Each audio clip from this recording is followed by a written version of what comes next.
My mind is set, my grind is set, my heart on ice is cold. I'm only here to even a score. Whoa.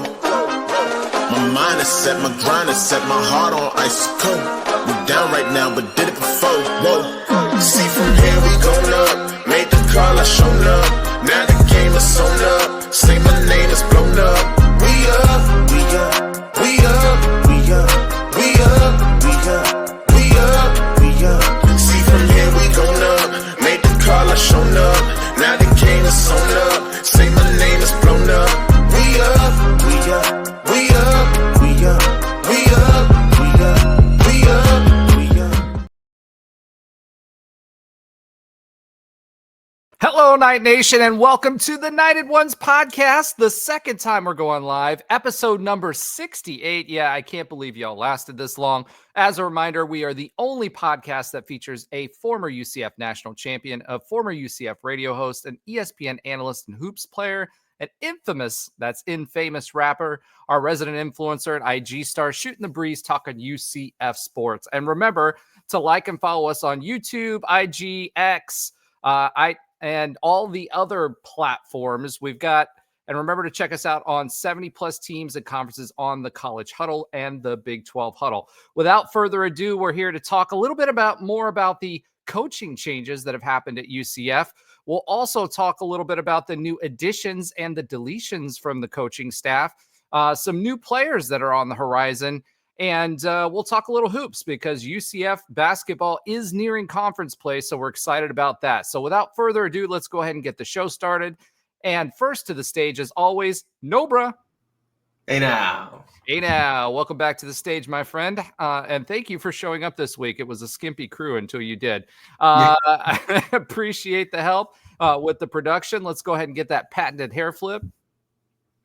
All right. And next to the stage, some from IG fame, and some of you might know him from Twitter, UCF football updates, also known as Alan Levin. Welcome back to the stage. Hey, what's going on? Hey, glad you're back, dude. You cutting a little close this week, cutting a little close. I was, but I made it just in time. Just in time. All right. And last but not least, but always last, Josh Lazar. Hey, everyone. It's I'm glad that everyone is here, or at least we have 3 and 4 of us really. But I think Nobra is going to go behind the scenes because we're in the texts and we're like, okay, who's going to be here? Like, is someone in surgery? Is someone have too much work to do? But it looks like it's going to be a fun crew. As we're going to talk, I did a bunch of research on who's no longer here and people that are like on the internet right now as former UCF coaches. So I'm excited to see who might be sticking around. So we're going to get to that soon. Roger, let's go. All right. So no Christmas song this week, I take it. All right. I see how this is going to work. The songs will be light. Hava Nagila. We need to do some of that. I don't know. No. We're good. We're good, Josh. All right. So it looks. All right. We're done. All right. So we're good. There's 9 viewers out there, so welcome to the show, folks. This is the second time we've done this live, and the reason there's 9 viewers is because Josh is singing. That being said, normally we have Trey Neal on. Unfortunately, he's stuck in surgery. As some of you know, he's in the medical field, and he won't be able to join us. Ben Stout will also not be able to join us, and Andrew won't be back till next week, so you're stuck with us.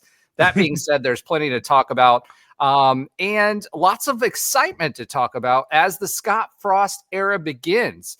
Scott Frost has said all along from the very beginning that he was going to be very, very specific with who he fills out his staff with. And there was, some questions about Night Nation. More often than not, when coaches come in, they have a staff that they've picked, or when they start interviewing, they've talked to numerous people that they may want to bring to the new school that they're going to, or in this case, coming back to. But Scott Frost's journey has been a little bit different. Number one, to remind everybody, he's been out of football, or at least college football, for a while. On top of that, he was coming into this situation pretty ill prepared. He wasn't expecting to be in the coaching ranks. He was expecting to continue on with his role in the NFL. And then this opportunity came up. So this is not a normal situation. So as people kind of look around and say, where's our coaching staff? Those are things to consider. In addition to that, there may be some coaches that are still coaching in bowl games, etc., that are out there as well. As we all know, Eric Chinander, or Chins, as we affectionately or non-affectionately know him as, is the current DC for Boise State. Now, that doesn't necessarily mean that that's who he's leaning towards, but it's just a reminder that not all the coaches that we may be looking at and are out there. The other thing to remember is, from an offensive coaching staff, Scott Frost is going to run this offense, especially right now.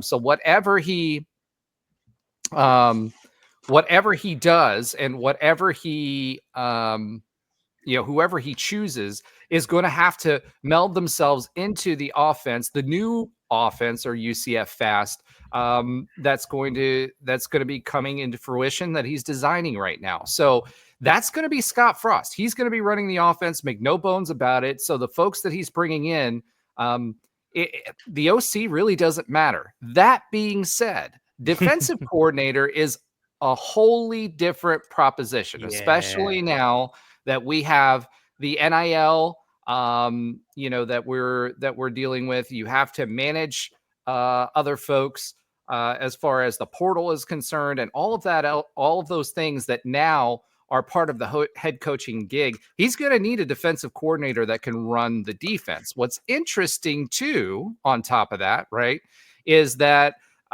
we've just recently today gained a commitment from a pretty high level safety who is a defensive player. So we still have folks that are on the team that are out there and are obviously recruiting for us, negotiating NIL deals, doing all of those things as well. But we do have a couple of people that have been announced, one of which is QB coach Mackenzie Milton. So we were talking about that last week, whether he was going to be part of this team.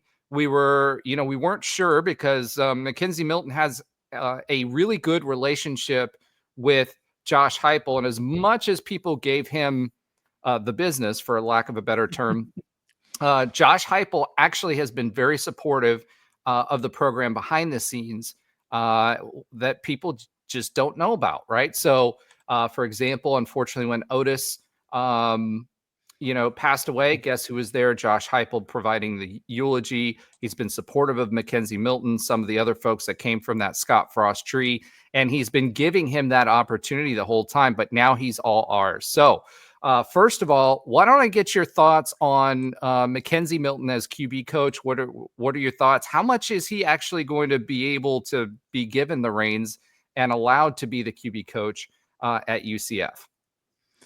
I think it's kind of clear that if the offense is going to be relatively similar to what we have seen when Scott Frost was here, that who else is going to be able to teach that better than Mackenzie Milton? I mean, I don't think anyone else can be. And we're also forgetting that he was both coach-ish / sometimes player when he went up to FSU, right? And he's been around Tennessee for quite some time. So he has all these different offensive minds to gather this knowledge from previous or after being with Scott Frost. And look, I feel like there's a multitude of reasons for this. And perhaps part of it is giving someone the opportunity who basically got you a $30 million job. I mean, we got to think about it that way too. And I don't see that brought up too many other places. Mackenzie Milton made Scott Frost a lot of money. And I am sure they both care for each other, right? Just as humans. So you have all these interesting things in the mix. And I feel like this is a great first step for Mackenzie to get into the quote coaching ranks, not as an analyst, but actually, in the thick of it. I think he'll be killer on the recruiting trail because he's a show don't tell, right? Watch my tape. You might not want to say that to 17 and 18-year-olds, but the truth is, watch my tape. Go on YouTube, see my highlights. I know what you can do in this offense. So I feel like that's a good piece. A. B. He's been teaching for a while. see, he already said he wanted to come back here. His mother's talked about that on Twitter, and I knew it was going to happen. So I feel like, yes, this is nostalgia, and yes, this is bringing the team back for the most part. But I actually think this is going to be good for both parties.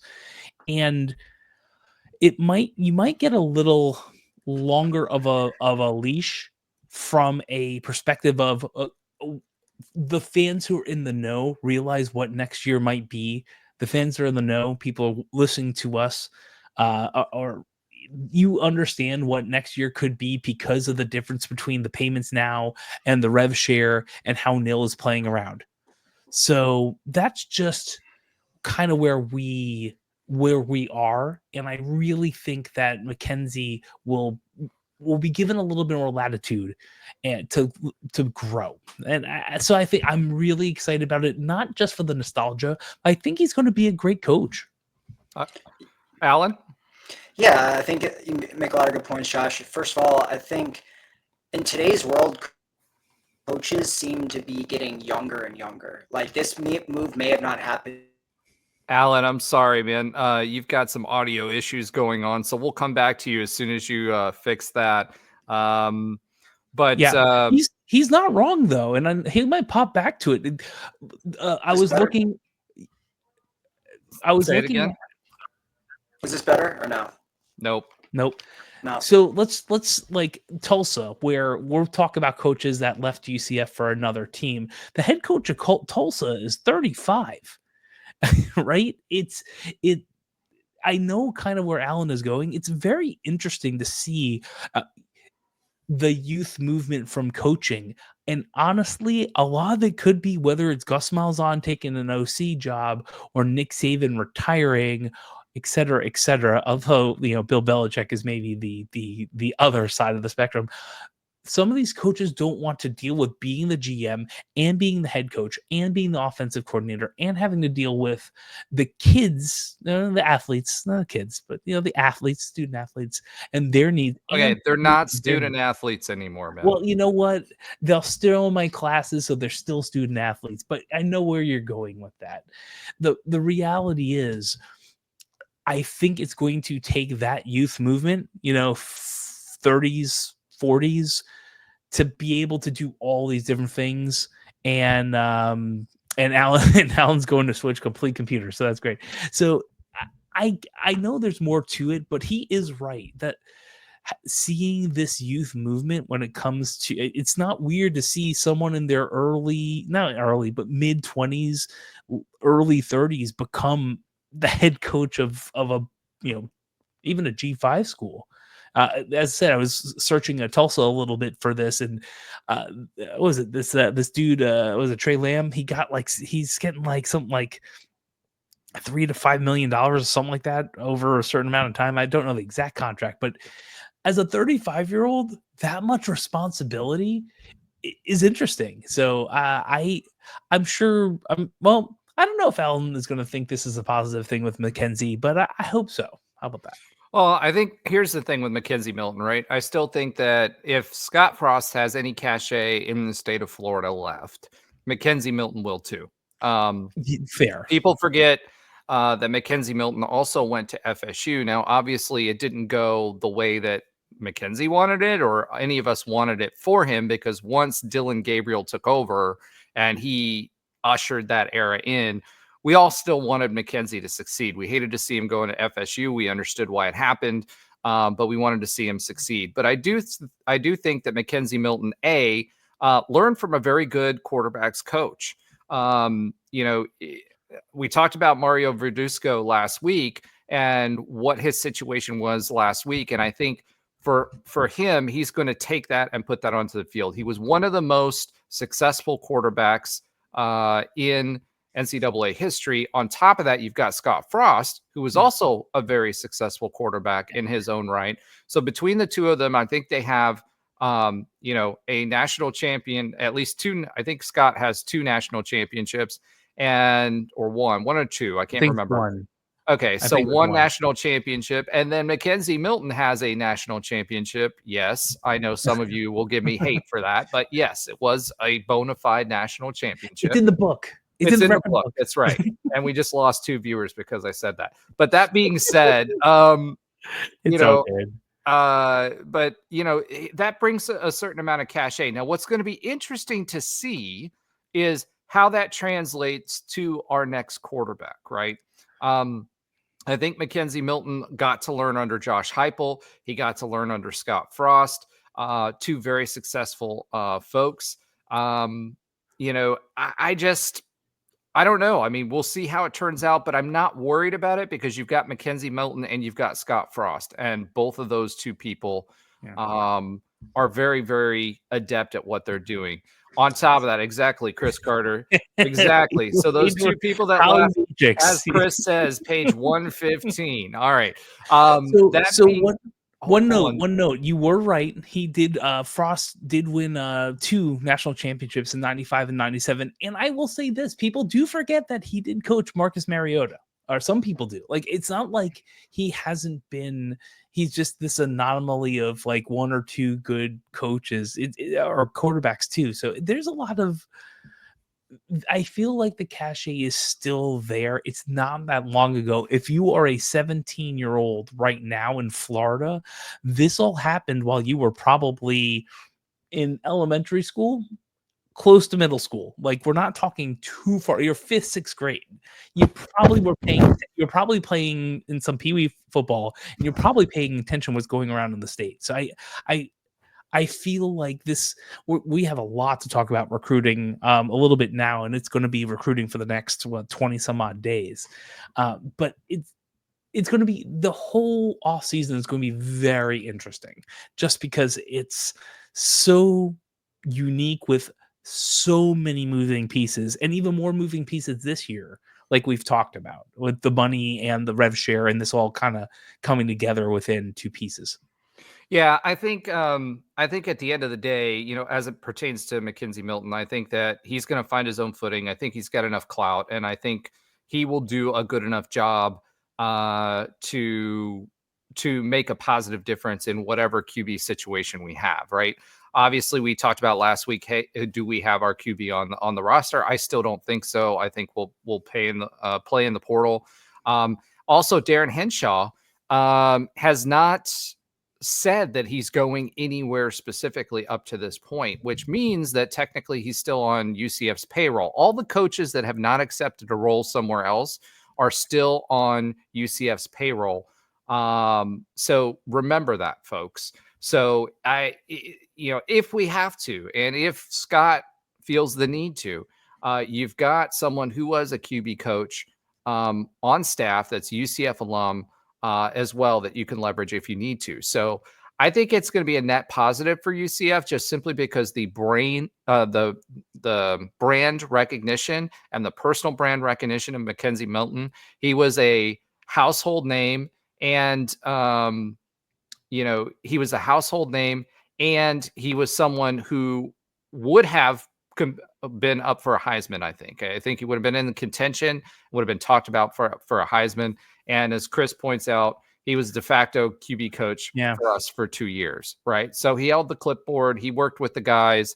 I think this is a good thing. And not only is it a good thing, but UCF obviously made a big deal and had a lot of promotion around that as well. So, from all of that perspective, I think that it's an all-around win-win-win. You saw Shaquem Griffin come back and in the parking lot, they had that big emotional hug and all of that other stuff. So just by virtue of that, I think, at the end of the day, it's going to be a situation that's going to be a net positive for UCF. Yeah. And John, I see this. Did you mean Darren Hinshaw? Because I agree. I mean, the thing about Darren Hinshaw that I loved when he was quote unquote OC, and I'll say quote unquote because we all know how long that lasted. One, he's UCF alum from way back. He bleeds black and gold. But also at the end of the day, he was one of those guys who didn't play the coach speak very well, right? So he, whether it was by design or not, he didn't get coach speak from Darren Hinshaw. So if you wanted insights to what was going on with the offense, if you wanted insights to what was going on with the quarterbacks, Darren Hinshaw was your guy. And as John says, yeah, he told it like it was. And, I think to some extent, this fan base is looking for that. Under Heupel, we didn't have open practices. Under Gus, we didn't have open practices. And, after what I will call a traumatic season or traumatic 2 seasons, wow, Trey Neal chiming in here from the OR. Subscribe, like, follow, and share. That's dedication. But at the end of the day, I think that transparency is something that we need. Whether Scott Frost will give it to us or not, I think that's one of the things that was challenging thus far, was that we haven't been getting that transparency, more recently, because once he made his announcement,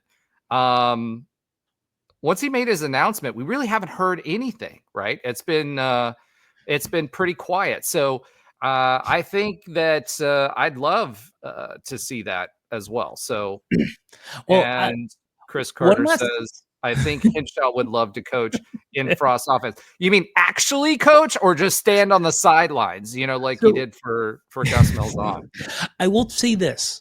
So in the research of where things are going, and I think Chris was asking how much is Cam making in Tulsa. I'm thinking more than the 200 he was making here, but I can't find that yet. In doing the research, Hinshaw is the only offensive coach, like a coach on the field, like a coach, not an analyst, but the only coach that has not said anything. There's nothing about him going anywhere or being hinted at or something. I'm wondering if he's going to stick around, and I kind of hope he does in some way, shape, or form. We'll see what happens, but it is kind of interesting. Everyone else is gone, pretty much. I mean, of names that that you would see on the field and you would hear in press conferences, he's the only one on offense left.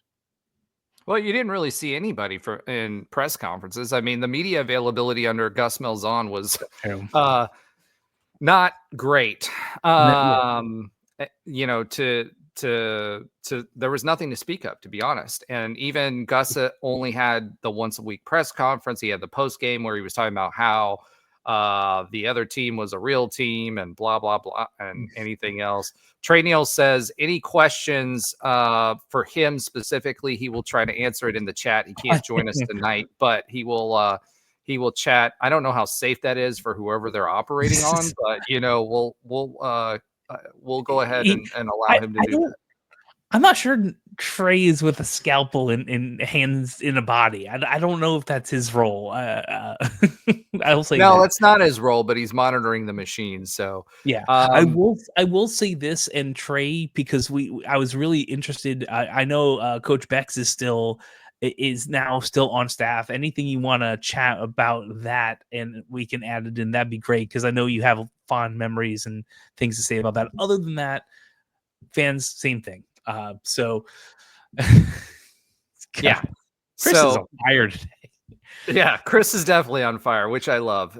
Keep it coming. That's the point of a live show, so that you guys can participate in this with us, right? And kind of direct us on things you want to talk about. There's been a lot of comments about defensive coordinator, and I promise we'll get to the defense as soon as we get to the offense, but we haven't moved past Mackenzie Milton, really.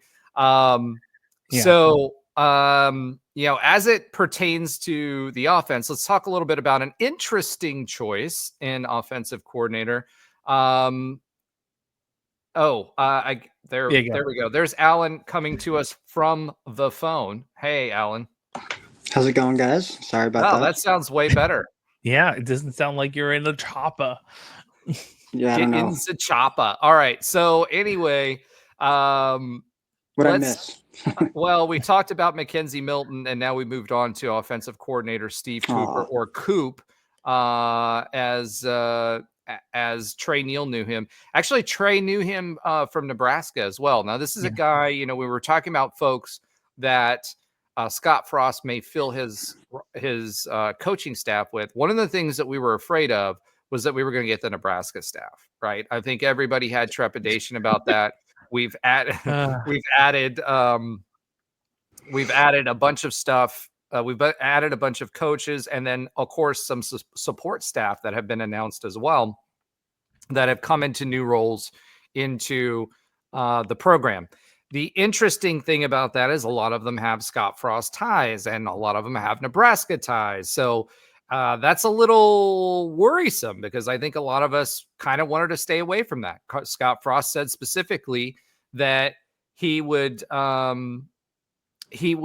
go after, take his time, and we had more resources, and he would go after the people that he felt would be the best choice for UCF.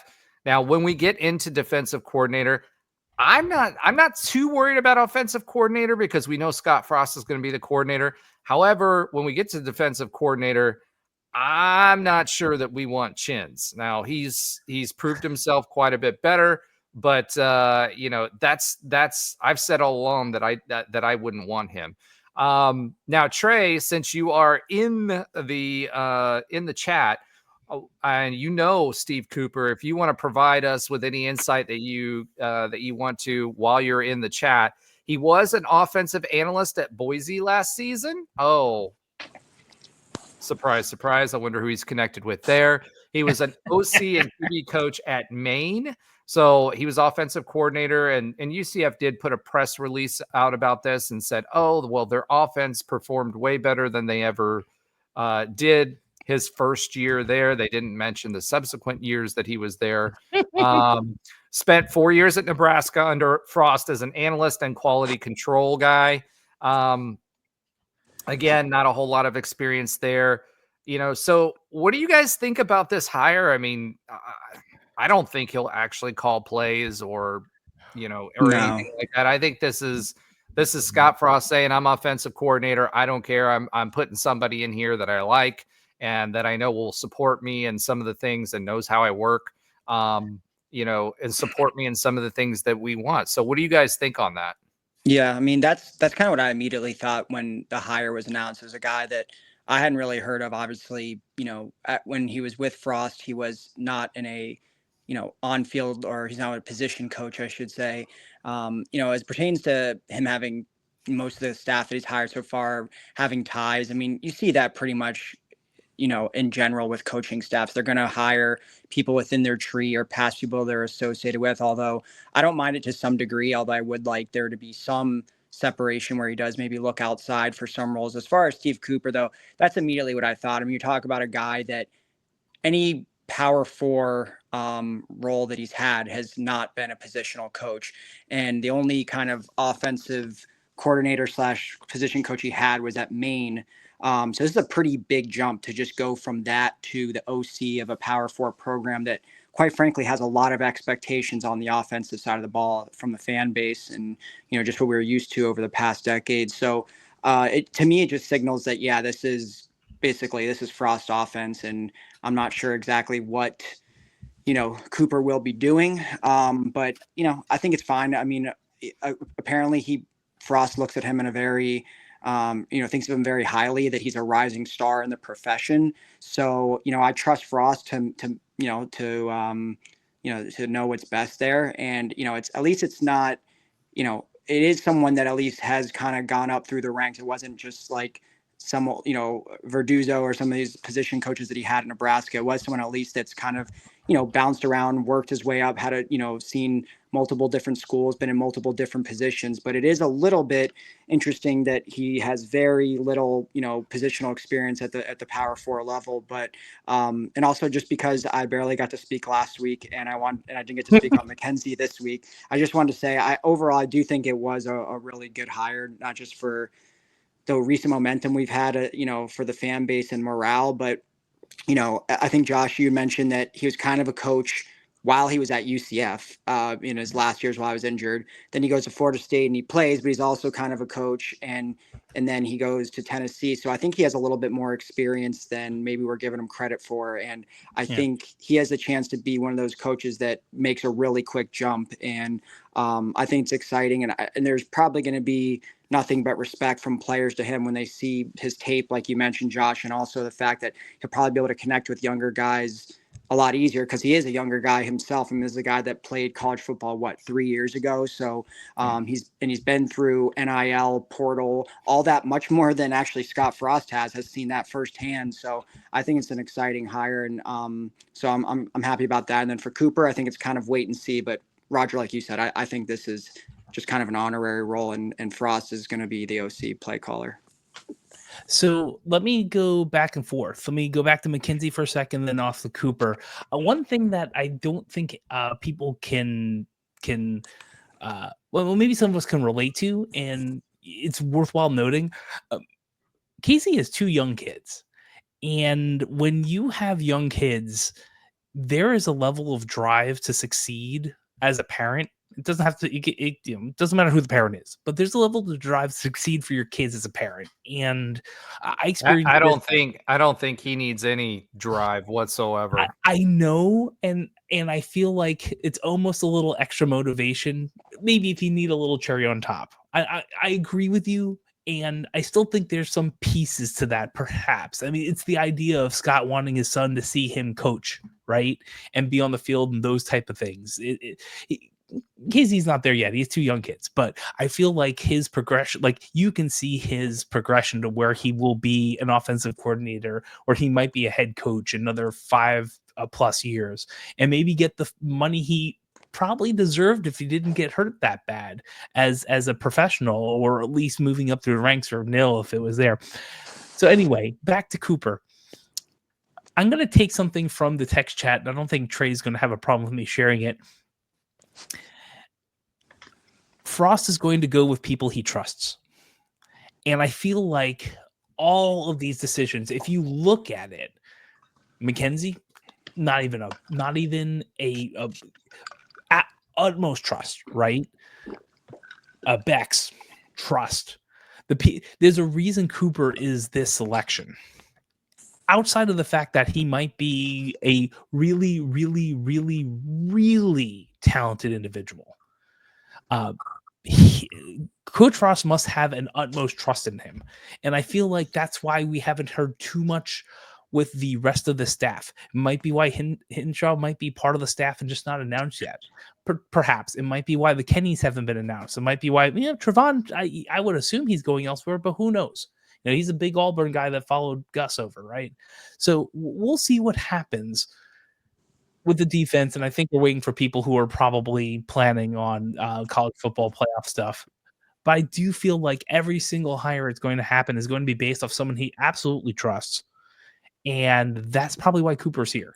And that I'm really excited about that specific hire because I feel like he might trust him enough with the offense to co-create while he does the nil-ish stuff, and we have a GM on top doing the GM stuff. I feel like that's a work together. Josh, I don't think so, man. I think Cooper is a guy that he's comfortable with, that he's bringing on board, that he knows can hold a clipboard and do the analyst work and the tape work, and he trusts from that standpoint to give him what he's looking for. I think that's all he is right now. Now, what he grows into later on, who knows? But I think that's what it is. He does have some OC experience. He does have. He was a passing guy.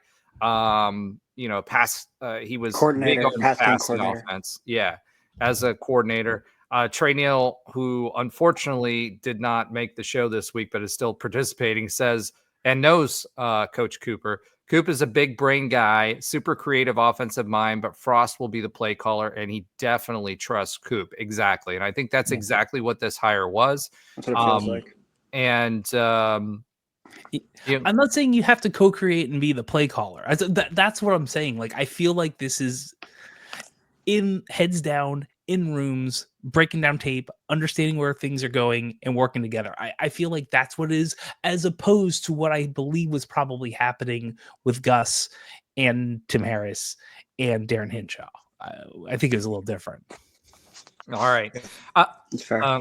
Alan, did you have something else you were trying to say? You froze up there.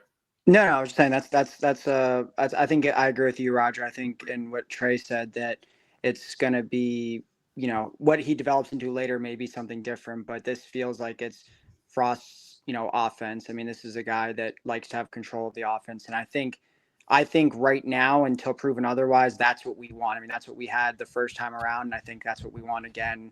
I know college football has changed and the head coach has other, things they have to attend to and a lot more on the business side, but I think we do want, Frost's handprints all over this offense. Yeah. I think Scott Frost knows what he's good at. I think he knows why he was hired, and that is to bring back an exciting offense back. Despite what has been, talked about with regard to Coach Malzahn. I mean, he was an offensive guy. We have tried ever since, Scott Frost hired to make sure we maintain a high octane offense. That's what UCF's brand was built on. I think Terrymohajir knows that. I think even with Gus Malzahn, with Gus Malzahn, that was what he was brought into. And again, we put up a lot of yards. We were number one in a lot of categories. We just couldn't finish in the red zone. And that was what plagued that offense the entire time. So say what you will, that's what he was brought in for. And again, Scott Frost has been brought in to continue his brand of football, which is UCF fast, whatever shape that may take, because I don't think it'll be what the original was, UC Fast was. All right. So now let's talk a little bit about wide receiver coach, associate head coach, Sean Beckton. We were wondering and thinking that Coach Beck, or we were pretty sure Coach Beck had a job. He will be the wide receivers coach for UCF. For those of you that don't know Coach Beck was with the program for a very long time. He was a player for us. Was an NFL player, was with Coach O'Leary for a really long time. Great recruiter. Also has a lot of Miami ties, but also great wide receivers coach. He was the guy who molded all of the great wide receivers of UCF football that you remember. Guys, going back to JJ Wharton, going all the way back. He was the guy who shaped those guys. He knows what he's doing. He was a great wide receiver in his own right. He had NFL experience, and he's done a great job with the guys that he's had under his tutelage. And I'm ecstatic that Frost decided to keep him. Remember, he did go with Scott Frost to Nebraska, and again, that was a payday. What Trey said last week too, as a reminder, he made sure that his guys got paid from UCF that came over to Nebraska. Coach Beck wanted the head coaching job, didn't get an opportunity and wasn't going to get an opportunity at UCF to be that head coach. So he made life-changing money there, and now he's back at UCF. Yeah.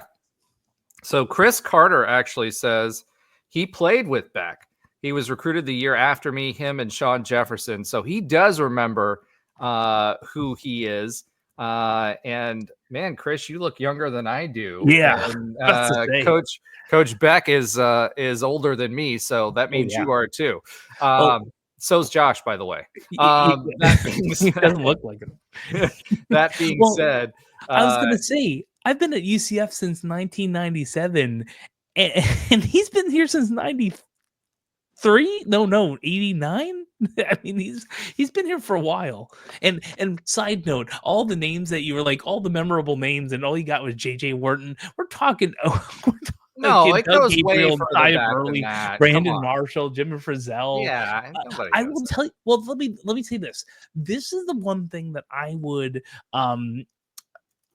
I'm looking at some of his UCF background. The one thing that I feel like would be like things UCF fans only would know, he was the one that coached Mike Greco after he went from a quarterback to safety and got onto the Giants and got a Super Bowl ring. I forgot which. He was on like a team that got a Super Bowl ring. I don't think it was the Giants back then. So like, man, if you can take, and Greco was not that bad of a quarterback, but if you can take a quarterback, turn them into a safety, and get them coached up to get to the NFL, even on the practice squad, he's amazing. He really is. Alan, any thoughts on Coach Beck? I mean, obviously, it's great to have Beck back. I mean, this is a guy that is in his fourth coaching stint with us. He's now coached wide receiver, tight end, defensive back, and really he's been in under 3 different staffs with UCF. Obviously, a UCF legend that is top 10 in most wide receiver categories. To have him back, I mean, it brings a sense of familiarity, and I also think, for years, wide receiver has historically been UCF's best offensive position when it comes to NFL talent and just generally, who's the best, at least, top 2, top 3 best offensive players on the team. And that's something we haven't had really under Malzahn. At least I know we've had Javon Baker and Kobe Hudson, but just the overall depth has not been as strong. And I think we went through a couple wide receiver coaches. We had Grant Hurd, and then he was fired. And, we had all these guys. And I think bringing back Beck will bring that development back. And when you talk about some of these recent 4-stars that, were just freshmen last year that have all stayed, haven't transferred, Jordan Bridgewater and Kason Stokes and these guys, I think there's a great chance now that they can develop, and especially there's a void at receiver, right? You lose Kobe Hudson, you lose Jacoby Jones, you lose Trent Whittemore, all the guys that, really played this year. So I think there's a really big opportunity. I'm sure we'll go portal hunting for receivers, but I think there's a big opportunity. I think Beck not only is a great developer, but he's a great recruiter. And you've already seen 10, 15 offers go out for wide receivers, probably because he's the only position coach on offense there right now. But I think it's a big move for the program, and I think it'll bring back the development side that we've been missing at wide receiver recently. So I think it's a great move. Yeah, well, one thing that will bring that back is having an offense that isn't run first. That also was going to help a little bit. Well, I was going to really hit on what Alan hit on, which was the development side of things. Right? I mean, that is true. That is true. One thing that Trey, I guess we lost Alan again. One thing that Trey always talks about was, Scott Frost's championship team was a combination and a mix of the O'Leary coaching thought and philosophy around fundamentals and toughness, combined with Coach Frost bringing in a new culture, right, and blending that with the new guys. I think that Coach Beck, as I said before, he's got a lot of Florida ties, but I think fundamentally one of the problems that we've heard about both at Auburn and at UCF was Coach Malzahn and his ability and his staff's ability to develop. And I think that from a fundamental standpoint, there's a reason so many UCF receivers made it to the NFL, right? And that was because they were fundamentally sound. Yeah. They had a route tree. When you heard about Josh Heupel, what did you hear about receivers under Josh Heupel? They didn't have a route tree, right? When you saw Coach Malzahn, you didn't see a whole lot. You had a go route, basic route tree. So I love the fact that, and I think that Coach Beck, he made a little bit of money, but he's going to bring the fundamentals back to the coaching that these receivers need that will ultimately make them successful and UCF successful. And I think it will also bring back to John Ryan's point here, receivers will come back to this offense because we leverage the receiver. Whereas, basically in Josh Heupel's offense, you had a spread, so you had the opportunity to get the ball and pass the ball around a little bit. With Gus Malzahn, you had 2 receivers basically. It's why X left. And at the end of the day, I think that's going to allow us to bring those receivers back to this offense. And again, Mackenzie Milton can talk about that when we're on the recruiting trail. Scott Frost can talk about that and lean on, hey, look what we did the first go round, right? Look at Gabe Davis. Look at some of these other big names that we had. Look at Marlon Williams. I mean, he didn't make it as far as he should have, in my opinion. I mean, I know his measurables were tough in making it to the NFL. He's carved out a great career in the CFL, etc. But he was his last season when he was able to actually get the ball and was able to shine. He was another guy, right? So all these guys got their fundamentals, they got their toughness, they got their attitude, they got their work ethic. All that came from Coach Beck, and that's what we need. We need a little piece of that George O'Leary era and before, UCF guy through and through, and someone who was successful at the highest levels that can speak to these kids and bring them to UCF and develop them. All right. We talked about that. Now, not all of UCF's basically the coaching directory, the staff directory that's on UCF's website is up to date. So there are some guys there are a lot of guys, especially on offense, that are still in flux. But everybody who has not been announced going somewhere else is still a member of this football staff. And Coach Frost went out of his way to say that every person that's there is still under contract, right? So they're still required and responsible for going out there recruiting, doing all those things, and they haven't been let go. So until that changes, right? And Coach Frost has had plenty of opportunity to do that. There's no telling whether those folks will stay on or not. Before we move on to defensive coordinator, that's been a hot topic tonight. Let's talk about, where we are today and the coaches and staff that Scott Frost has brought on thus far. Overall, are you worried that there isn't enough variety in the coaching staff that we've brought on thus far? Can you define variety before I speak, please? Yeah. Variety means basically enough people that are non-Nebraska people back to the UCF staff. I mean, for what we know, yes, they are all related to Frost or UCF in some way, as that happens in coaching trees. So far, I'm okay. I honestly feel like when we know more about the defense is when we will see more complaints or accolades, right? No one's going to have a bad word to say about Mackenzie Milton. Shouldn't have anything to say about a Mackenzie Milton QB coach. I mean, has he been a coach before? No. But yes, like it's in name. He has been a coach, but not in name, right? So I'm comfortable with that. Coop, I trust Trey. Big brain guys. I love that.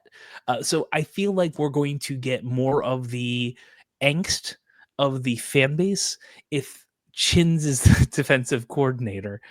So I think right now we're good. I think TBD overall, but right now I think we're good. I have to trust the coach, right? You have to trust the coach, and Josh, have you not just been through this whole Malzahn experience?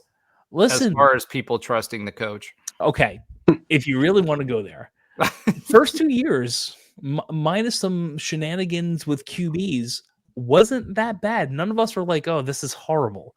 It was the same 8-4, 9-4 Gus Malzahn experience that Auburn had forever. But okay, first year in Big 12, we all get it. I think we did all right. It could have been better, but it's what it is. This year is the only year where we're like, what in the holy heck just really happened, and why is it happening? Because we put a ton of money in nil. Gus put money in nil, allegedly. Gus's wife did, allegedly. And if this is what we get, okay. So we have 1 year of like really not great, and then Gus wanted to make his legacy survivable. So he has another shot. If you say trust the if you say trust, I still think you have to trust the coach. Did I trust Coach Malzahn to do the great job? Yes. Did he supremely fail on that this year? Also, yes. Are we going to give him a hard pass in the last 3 years, which weren't that great, but not horrific? Well, I trust Frost. here's the thing. I think there's a lot of concern about, the way things unfolded at Nebraska. And I think that's fair. that's the reality of it, right? But hold on. Let me finish. Okay. So that's the reality of it, right? And now Coach Frost has come back and he said to everybody, hey, I've got more resources than I did last time, right? So now that I've got the more resources, I'm going to take my time and pick the right coaches to bring on the staff. I think there is a lot of concern and a legitimate concern. And after he said that, there was an expectation by the fan base that he would not bring back his Nebraska coaching staff. And I think that is legitimately a question that we should ask ourselves, because it did not pan out, right? It didn't pan out when they went to Nebraska. Thanks, Trey. By the way, I noticed he's not in the messages anymore. He conveniently left when we started talking about his Nebraska team while he was there. But I think that's the concern. I think it's a legitimate concern. Yeah, I mean, it is a concern, but at the same time, there's really been three on the field coaches hired so far: the OC, the wide receiver, and obviously QB coach. So I think I'm going to personally wait to reserve judgment until, first of all, we find out who the entire defensive staff is, because there's no one there. You still have tight end coach, O-line coach, and running back coach, and strength coach and special team coach for that matter. And I know there's been rumors floated about who maybe some of those are, but there's still a very healthy portion of this coaching staff that hasn't been announced or publicly announced yet. So I still think there's a good chance that we're going to, see guys that are maybe outside of Frost Tree or outside of the Nebraska bubble per se. So until then, I think the hires so far have been fine. The concerning part to me more is just the speed of how it's happening. And I understand this kind of all got thrown on Frost's lap and maybe wasn't expected to happen until it happened. It wasn't like he was, brewing for months or something like that, obviously. So, the bigger concern is just, a lot of recruits, whether they're transfers or high school guys, they generally commit to a position coach. That's who's coming to their house to recruit them. And obviously the head coach too, but they want to know who their position coach is. And I think you have this 30-day window when a coach leaves that, and we've already seen, we'll talk about it in a little bit, some of the guys that entered the transfer portal that have withdrew their name. I think if you want to potentially bring back some more, I know there's some that are not going to happen, like Lee Hunter, people like that. But if you want to retain maybe some of these other guys, they need a position bag. Oh God, yeah. Right, If he the guys that was a bag, dump truck. That wasn't even a bag. Yeah, so they need a position coach though, I think, to commit to. There's going to be, there's very few players that say what Tony Tony Johnson, I think, that the defensive back recruit said that in the NFL you don't get to choose your coach. Most of these college players are going to want a position coach and know who it is and feel secure in that before they commit or stay or transfer, wherever the case may be. So that's more my concern. I'm not going to worry that the three on-field coach hires, when two of them are UCF legends, I'm not going to really complain. If our only gripe at the end of the whole thing ends up being Steve Cooper, I think, is probably a win in the long run. Yeah. And I think, UCF Island just joined and popped on, and, we talked about Coop already. We all know why he's here, right? He's a guy who can handle Scott Frost, or knows how to operate with Scott Frost, and he's an offensive mind. And as Trey said, he's a big brain guy who knows offense. So I expect that's why he's here. We all know that Scott Frost at this point is the offensive coordinator. So let's go ahead and officially pivot. All right. We're now going to pivot to who should be DC, and we've kind of beat around the bush here a little bit, quite a bit, and it's been a hot topic in the comment section here.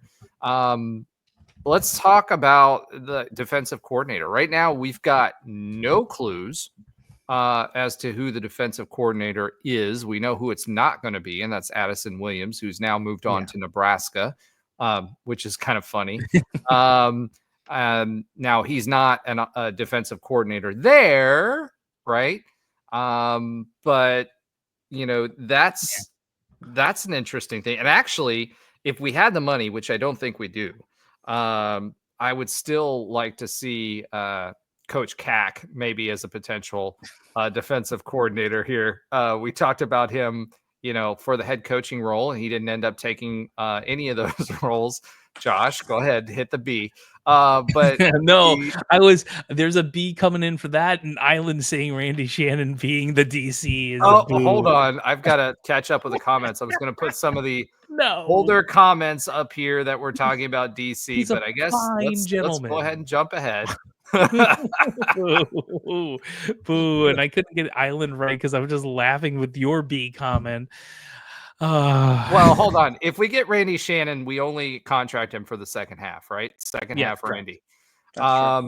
Mike says here, Brian Jean Mary out of Michigan would be interesting as defensive coordinator. I don't think Michigan's changing anything this go around on DC. So I mean, we're also not getting. I got to go back to this one. Chris Carter says Gus could have used a big brain. See, go ahead. I'm sorry. No, I was going to say Gus just needed to be. He needed to be less paranoid. That's really the truth. I'll say this: we're not getting Steve Belichick from UW. That's not going to happen. So you can just check him off the list.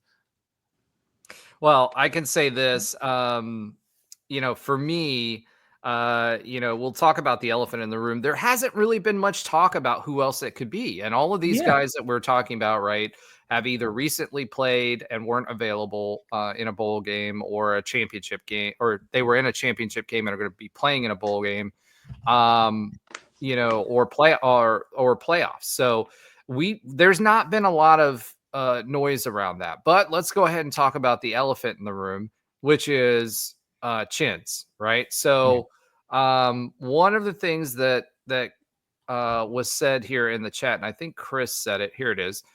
He says chins is the DC for a 12-1 team that's the 3rd seed. You need to stop focusing on the past, otherwise why are we hiring Frost? I think those are two completely different situations, Chris, but I will say this.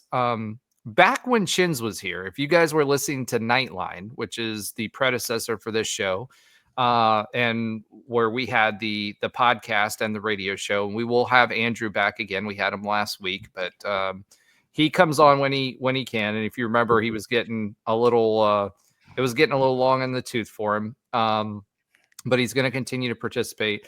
One of the things that I always talked about with Chins's defense was set up for the offense that we wanted to run. In addition to that, Chins's defense was also set up to get the ball to an offense that would score at will. It was a bigger surprise if our offense did not score versus whether we were going to score, right? So that's a different cadence, different defense. Their whole goal, and I wish, and Trey will talk about this when we get him back on the show, their whole goal was very similar to what was very similar to what Cincinnati during their playoff run was, and other teams, which is ball hawks. They're going after turnovers, right? And that was their whole intent. So they played quote unquote loose. You heard Chins say this at the time. I want them to play free. I want them to react. I don't want them to be thinking, and I want them to be going for the ball and always going for the ball. And that left us a lot of yards. But if you look back at Oregon's offense, where Scott Frost came from, the defensive numbers were the same. And at that time, I was running a spreadsheet that I would talk about every week, and it was yards per play and points per play.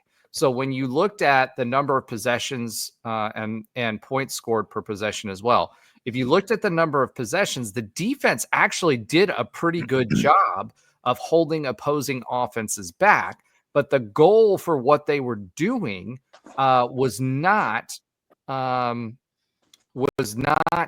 to stop and get turnovers a traditional way. Their goal was to get turnovers and be ball hawks and drive fumbles and get interceptions and do that. That was what that defense was predicated on. And when you're running the offense that we are at Oregon, at UCF, that's how it was built. So can we truly evaluate whether Chins could be a good defensive coordinator at UCF or not? All right, pause. Yeah. Now let's talk about Nebraska. So go ahead, Josh. You were going to make a point, and I'm going to go through some of these comments and put them up here because they're popping off. Yeah, this is. I mean, this is I said earlier, and Chris was like, the fan base aren't coaches. You're right, and the fan base is going to do this in the comment section of everywhere if Chins is the coach, and I don't think that's quite fair. They've both grown in what they have done over time, and to talk to that. We can bring this back later if we want or not. Do you think there's any shot at some of the LA Rams staff that have been in college, who have been on defensive line coordinators and have been defensive coaches that maybe want to get back in? Or maybe were interim coaches at the Rams and didn't get the full gig. Unless you're talking about someone specific. I mean, I'd find it hard to believe that anybody's going to come from the NFL coaching ranks back here. And look at what happened with the hoodie and his time at North Carolina. Now, Jimmy McNutty put something interesting here. He says, Chins won't reunite with Frost at UCF. Both were barely on speaking terms by the time Frost tenure ended in Nebraska. Frost should try to get Dan Jackson from Idaho. Now, let me say this. Well, Mike says leave him in Idaho, and John says no. But let me say this about that. We talked about this with Mario Verduzco. There were a lot. Coach Frost, towards the middle end of his tenure, he always was loyal to his guys, and I think to a fault. And I think there was a bad taste in a lot of people's mouths when basically the boosters and the admin said you need to make changes, and they made changes at the coordinator positions, etc. Chris Carter says, I think it hasn't been announced because it's 100% Frost's best friend.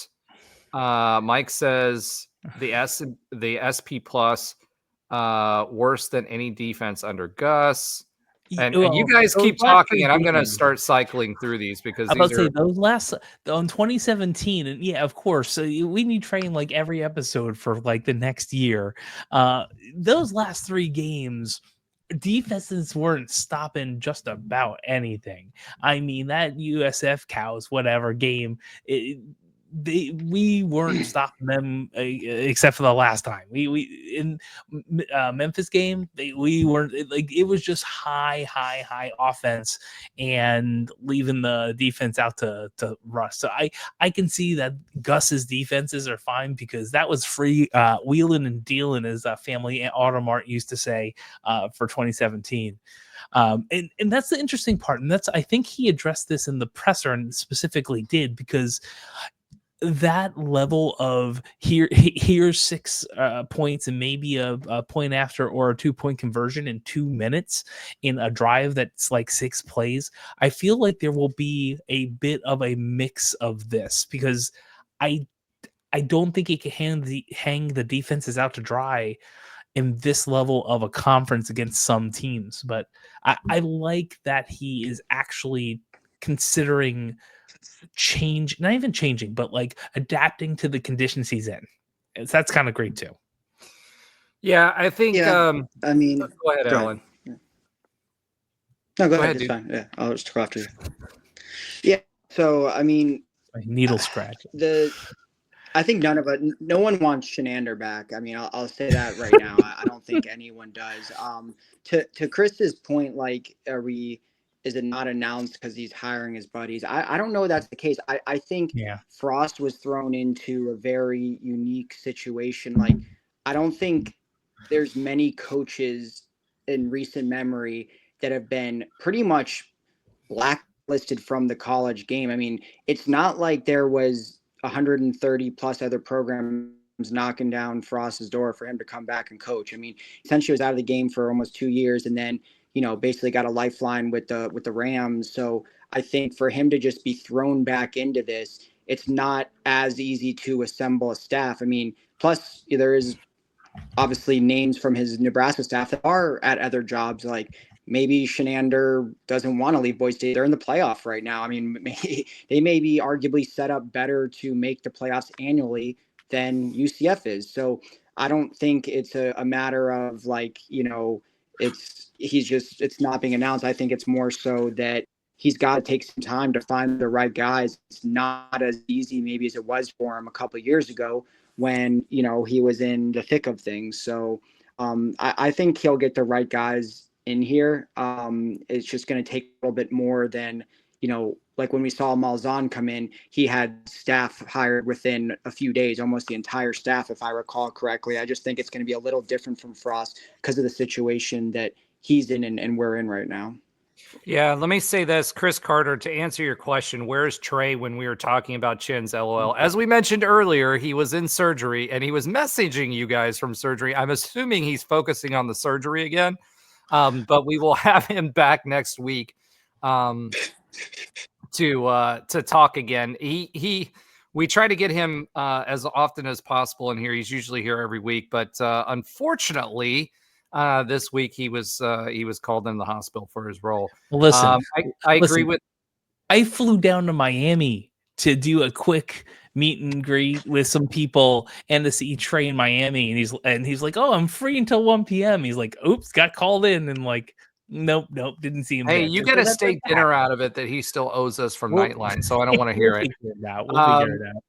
So Mike has a good point. He wasn't on the Rams staff long enough to pull any coaches. I don't think he would have anyway, to be frank. I don't think you're pulling NFL guys from the Rams to come be a college coach. UCF Island says, to be fair, Chins is finished with the #1 sack defense and top 10 red zone defense in the country at Boise State. I agree. He's also got a really, really good running back that's there that's allowing, if you look at the number of possessions that they have, it's a lot less and the style of game that they play than what they had at UCF. So, to your point, I do think people can grow. I don't know that Chins would take the job with Frost, given how Nebraska went down. I also don't know if we want Chins. He may, Scott Frost may want to put all of Nebraska behind him. He's kind of, he wouldn't even talk about that experience. So I don't know. I mean, politically, I don't know from a fan base perspective. I don't know if that's even something that's palatable, let alone if Chins would take the job. Jimmy McNutty says Chins is a really good DC. His 2017 and 2021 defenses were really good and thrived on takeaways. Exactly. Ultimately, his scheme wasn't suited for the Big Ten, like when he asked Trey to line up at 7 Tech. Yeah. And Jimmy will have Trey back again, probably next week, and hopefully we'll have something to talk about then. Oh, and Andrew's listening in. He's working remotely as well, so he's listening in here. Brian Jean Mary was also DC for UCF in USF in 2017, 2019. So Frost knows how he is too. Yeah, I'm not sure we want the cows stink over here, but I don't know enough about what he's done lately to talk about that. Mike says, I think that might be a sneaky pick. He's from Apopka, was a linebacker at Michigan in 2020, and was a linebacker coach at Tennessee for Heupel's first 3 years. Chris says, I think you'll be more, you will more run in the new Frost offense. I know what you're trying to say. Listen, Frost ran a lot. Yeah. Yes. ran a lot in 2017 and 2016 and 2017. His offense was predicated on using the run to set up the pass and vice versa, right? Depending on what we needed to do. But he was going to give you, Frost's offense was set up so that he was going to give you similar looks and pass out of that look, but it was going to be a run defense first. And he used the mid-range of the field as well, because his offensive line, their whole point was not to block at the first line of scrimmage. They wanted to move beyond the line of scrimmage and move that scrimmage forward to set up things for, set up things for the screen game, set up things for pitches and jet sweeps and all of that other stuff.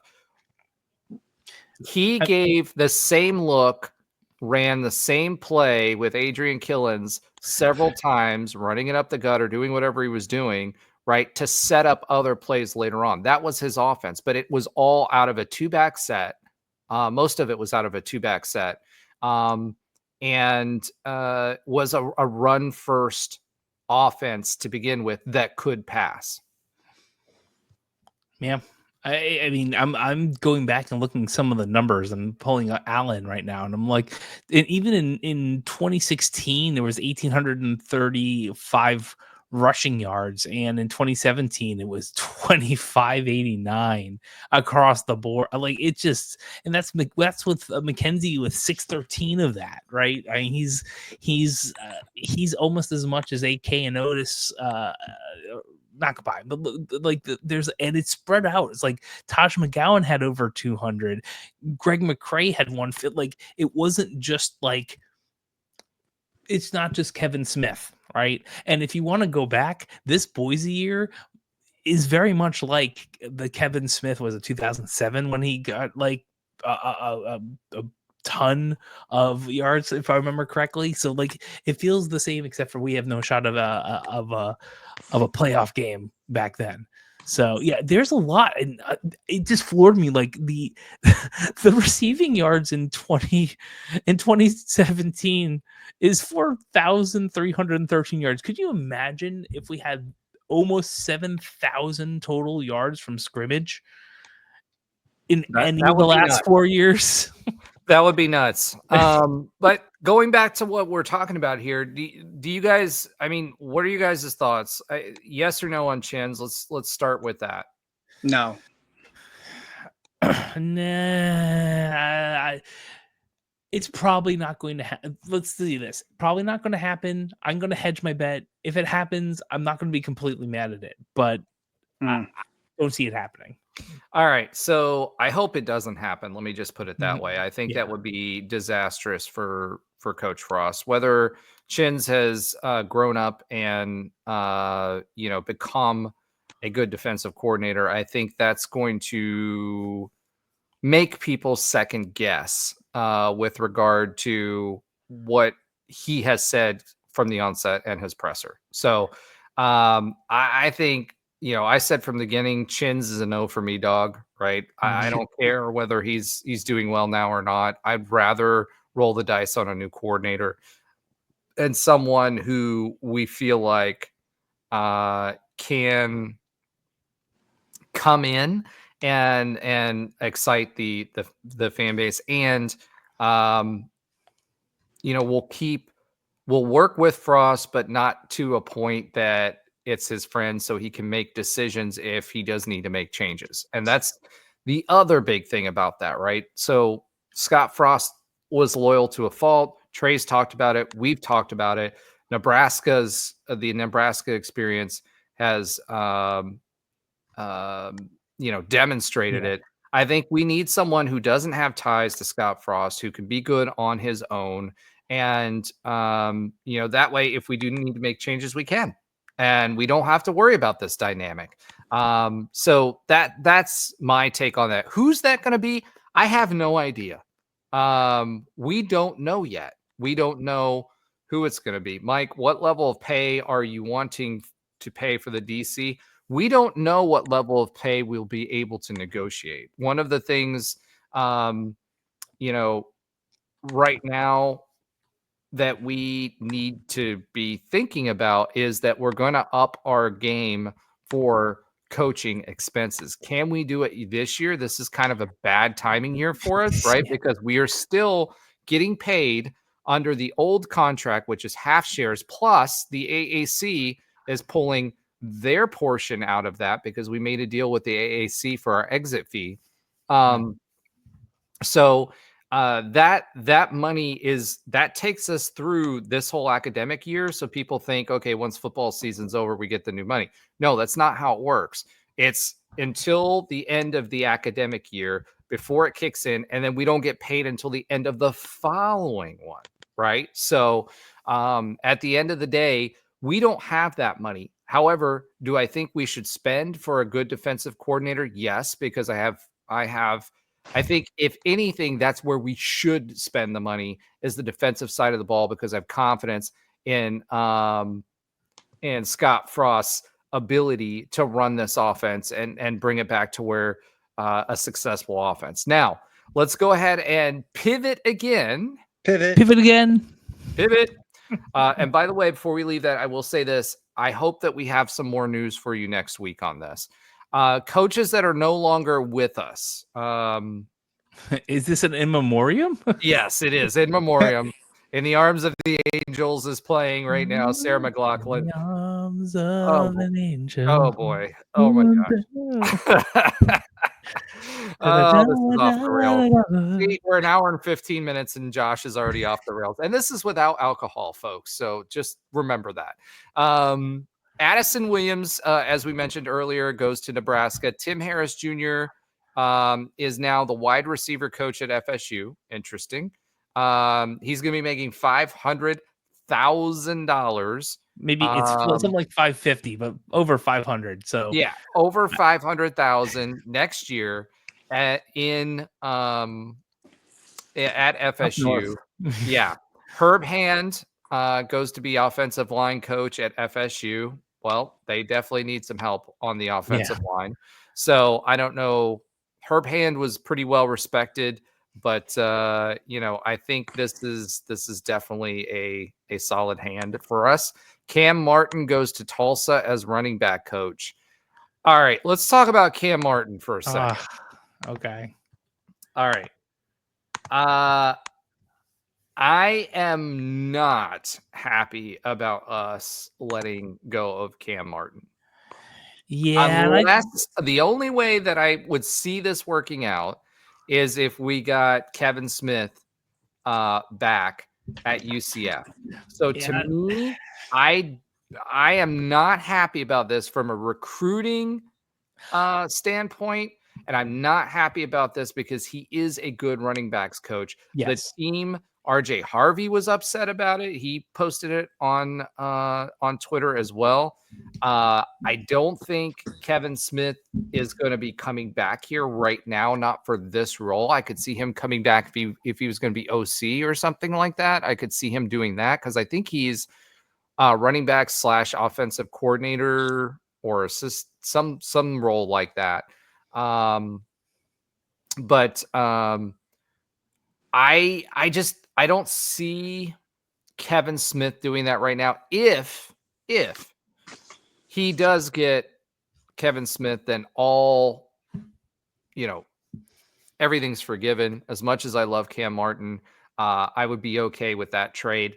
That being said, right now, as it stands, Cam Martin, number one, to Tulsa is kind of odd to me, of all places. Yeah. And number two, I think that I would love to have Cam Martin right now just for continuity of our recruiting. Yeah. Because he's built that. We talked about that before. Yeah, and there must be something else. He might end up getting more of a title. It just, from everything I'm seeing from like Football Scoop, it's just running back coach. He might be getting more of a bag. He might be getting some higher, take a lower job to get a higher title. The professional, way to move up. There might be part of there, and it's unfortunate for a ton of reasons. Actually, so I met his wife at a neighborhood party. Where is this story going, Josh?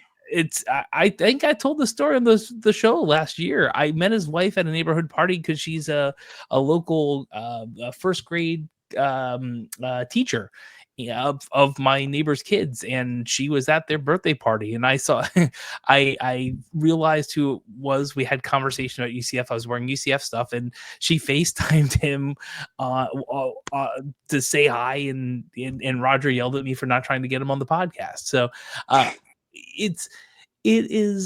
he's just a good person, and I'm hoping that moving to Tulsa is going to be better for him as a person. I feel like there had to be a reason other than we did not retain him, other than your idea that Kevin Smith might be coming back. But yeah, it's sad to see him go because he did a lot of wonderful things here at UCF. And, once a night, always a night, right? Well, hopefully we can bring him back at some point in some capacity, because from a recruiting perspective and otherwise, he was definitely someone that I would have liked to keep. Chris, to your point, I don't know if you listened to the previous show that we did on that. Terrymohajir said that this was in the works since after West Virginia. So after that, even Terrymohajir knew, and I think those conversations were ongoing at that point. Yeah. And Gus was talking to FSU to get where he needed to be. I mean, you could see it in his body language. Yeah. His pressers. I mean, what happened against Utah, etc. We were both over each other, basically. Yeah. Yeah. Well, I mean, and they were neighbors. I don't think they were over each other per se. I just think they both knew it wasn't going to be a tenable situation, because it was going to put Terry in a bad spot no matter what, etc. The thing with Cam, though, like I said, going back to that, I really would like to keep him. So going back to what UCF Island says, no mentions anywhere. Darren Henshaw, Kenny Martin, Kenny Ingram, Trevon Reed. I definitely would like to keep the Kennys. I said that a couple episodes ago. I said that again last week. Yeah. I think from a recruiting standpoint, once we have our coordinators in play, I think that they're a reason why some of these guys stayed. Part of the reason why some of these guys signed with us, despite of not having the head coach. And I think they're two people that they need to keep from a recruiting perspective if we can. Yeah, I agree, Mike. I think Kmart is staying, and I think Frost would be smart to keep both of them if he can, from a recruiting perspective. How much we pay them, etc. I don't know, but those are the guys that we don't know what's going to happen with them. But until something is said and something comes out, it's not. They're on UCF payroll, and they're going to continue. I think the bigger thing, and I think there's negotiations that are going on in the background, to the point about Cam Martin and his bump. I think that those guys are having those discussions, and the fact that we don't hear them bailing, I think that bodes well, and I think that means that UCF's trying to keep them if we can. So UCF Island says, I talked to Coach Martin in DMs, sliding in DMs. And he says he was being patient and weighing his options. He's still working through. Chris Carter says, I think Frost is in contact with Chins, who is advising him on the D coaches he would like to keep. Why else haven't we heard any news about D coach interviews? I think that might be a bridge too far. I will say that to me, I feel like the defensive, I feel like Frost isn't. There's a reason we don't know more about the defensive coordinator, even behind the scenes conversations, right? So, like Alan was saying, we kind of think we know who's going to be the strength and conditioning coach, but it hasn't been officially announced, right? There's people who are in, Coach Beck was in the room the first day, wasn't officially announced for a little while. So, I think strength and conditioning and Dawson is going to be that's a done deal. He's been here since last Monday. He's been on the ground. So all I'm saying is I feel like the defensive coordinator is known but not to us. I don't think there's a ton more interviews going on to find this person, and I feel like it has to be someone who isn't willing to announce while coaching.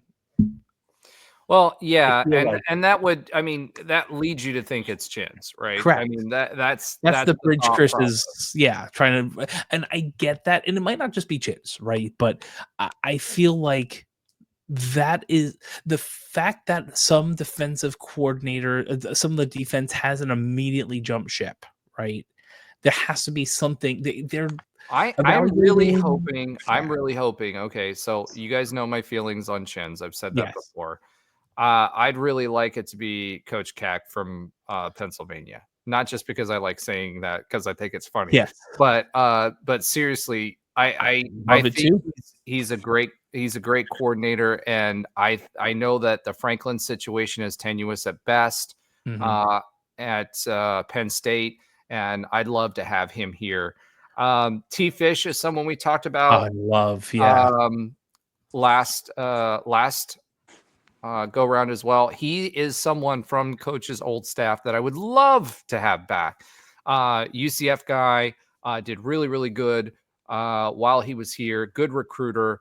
I don't know if I think if your situation is you are where you are at Syracuse, I think the opportunity to come back with a group of guys that and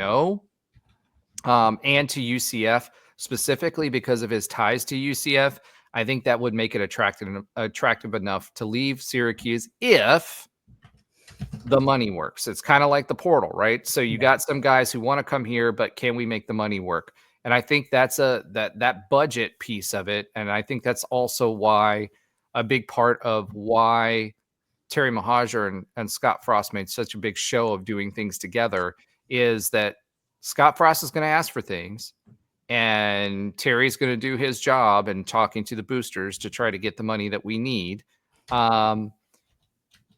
I think that T-Fish could be brought back from Syracuse because Syracuse isn't going anywhere. And I think that he would be happy to take a job whether a similar role or some sort of assistant type role, whatever, here, as long as we can make the money work. Chris Carter says, so give up some names other than Chins who's still coaching now with a connection to Frost. There's not really a whole lot of them. That's the problem. You'd have to go further down the list than DC's, right? Because that's why I was like, there's some guys that he knew from Northern Iowa, or that's fair. There's some other guys that are out there that he knew there. But let's back that up a second and let's talk about that, right? So remember, Scott Frost, he was at Northern Iowa. He was at another stop. I can't remember where it was. He went to Oregon, right? And he came from Oregon and came to UCF, hired Chins, right? He brought Chins to Nebraska. Chins was there most of the way to Nebraska. And then that was it. That was the end of Scott Frost in college football until now. So there's not a whole lot of, now he does have some connections when he was, because he did work as a defensive coach as well. So there's some connections there. There may be some connections from the NFL, but really there's not a huge pool out there as well. As far as Chris Carter says, he says, anyone have details on Frost's contract? Yes. Money pool for assistants? No. His contract, we talked about this last week, mirrors what outgoing Coach Malzahn had, which is a $4 million to start and then escalating from there. It's a 5-year deal. He was co-DC at UNI. Yeah, that's what we were talking about. Yeah, I was going to say we did talk about Kansas State's defensive coordinator, but he's the coach of the Falcons right now, so we can't get him. And that's why I was talking about the Rams. Like Giff Smith is something I was looking into. But you're probably right. I don't see that being logical, but there's really not that much there. And I'm going to dig while you're chatting. All right, Alan, what do you think? Anything to add to all of that? No, I think we really talked about this coaching tree in this search to this point.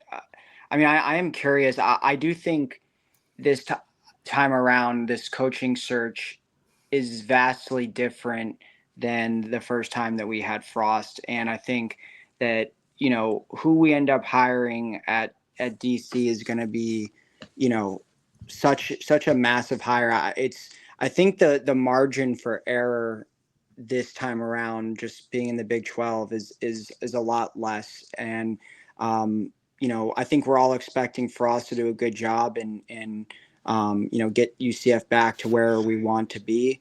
But these coaching hires are going to be so big. And I think Frost is going to need guys that, like he said, that are going to need to lift him up and, be guys around him that can really help, because I'm very interested to see how he does coaching in this new era. It's funny. It's like he was only in coaching a couple years ago, yet the landscape has changed vastly since he's left. So it's going to be interesting to see how much he can handle.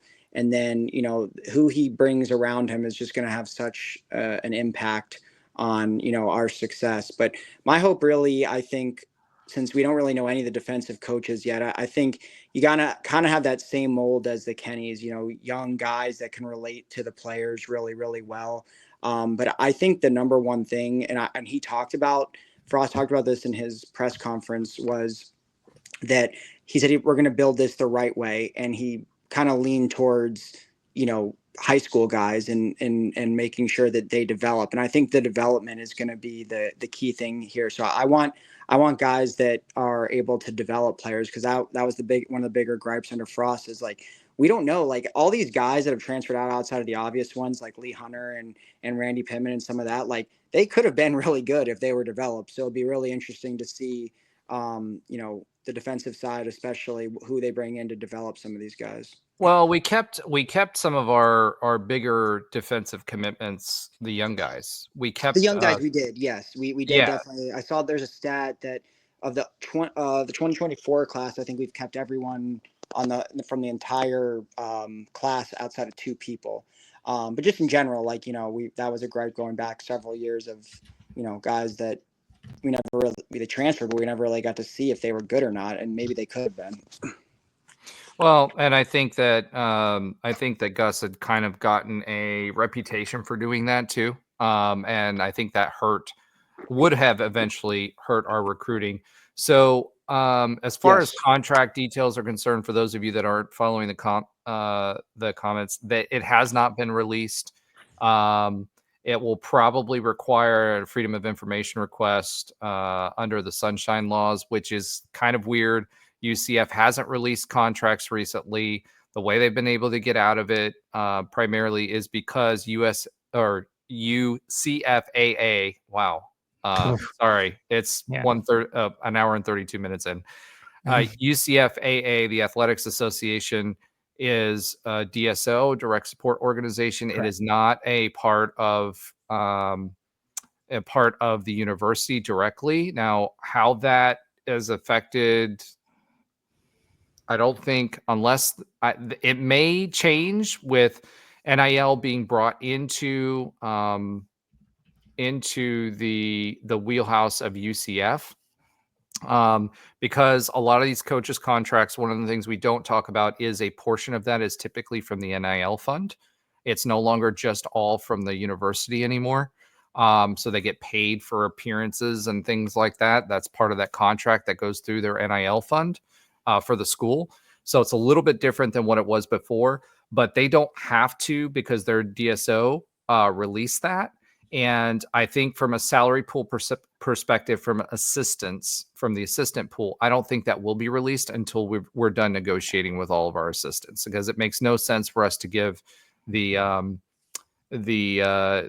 agents an upper hand when we're talking about that, especially while we're still trying to get staff. I can go back to the who else is going to be defensive coordinator to give some possibly interesting things, but just intriguing if you got 2 minutes or less. Yeah, let's do 2 minutes or less because we've got another section to talk about. No. I was going to talk about some of this in for the Northern Iowa Panthers, so maybe this will be the fun fact early. All right, so we have people names. I'm just not going to make you guess. In that coaching staff, Mario was the co-offensive coordinator. So we have Glasses that was there. Scott Frost, we know, was linebackers coach.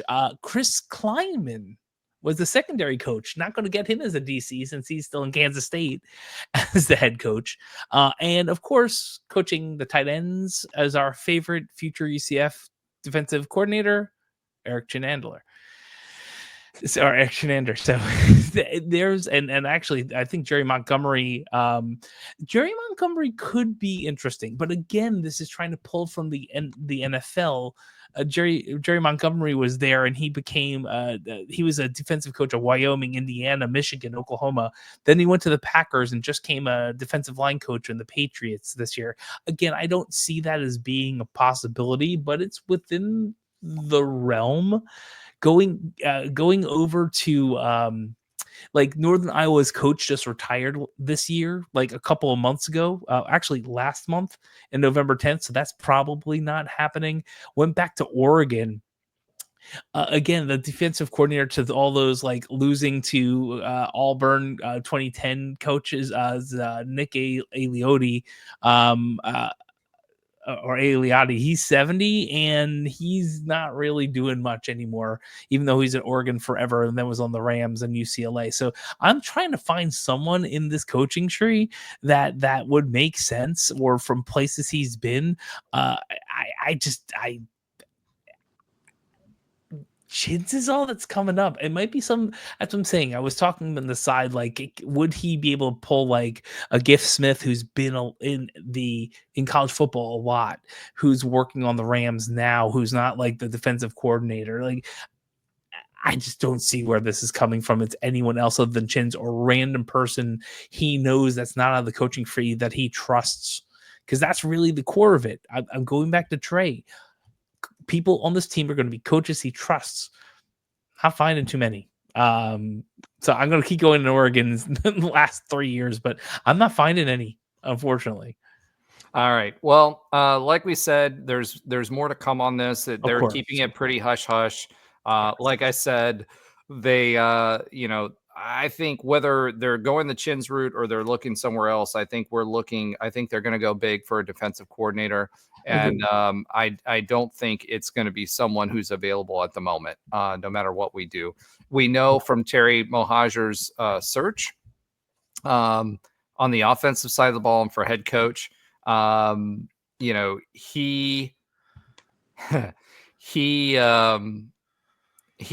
swung big. He swung for the fences and talked to a lot of people. And I think they know how important this defensive coordinator role is. I think offense, we've got it wrapped up. So I think that they're going big or going home, and they're going to have a lot of conversations with a lot of coordinators that are currently playing in bowl games or potentially playoff games. So that's where we'll leave it for this week, but we'll definitely talk about it next week, and we'll have Trey back next week so we can talk about Coop and some of the his take on Chins as well.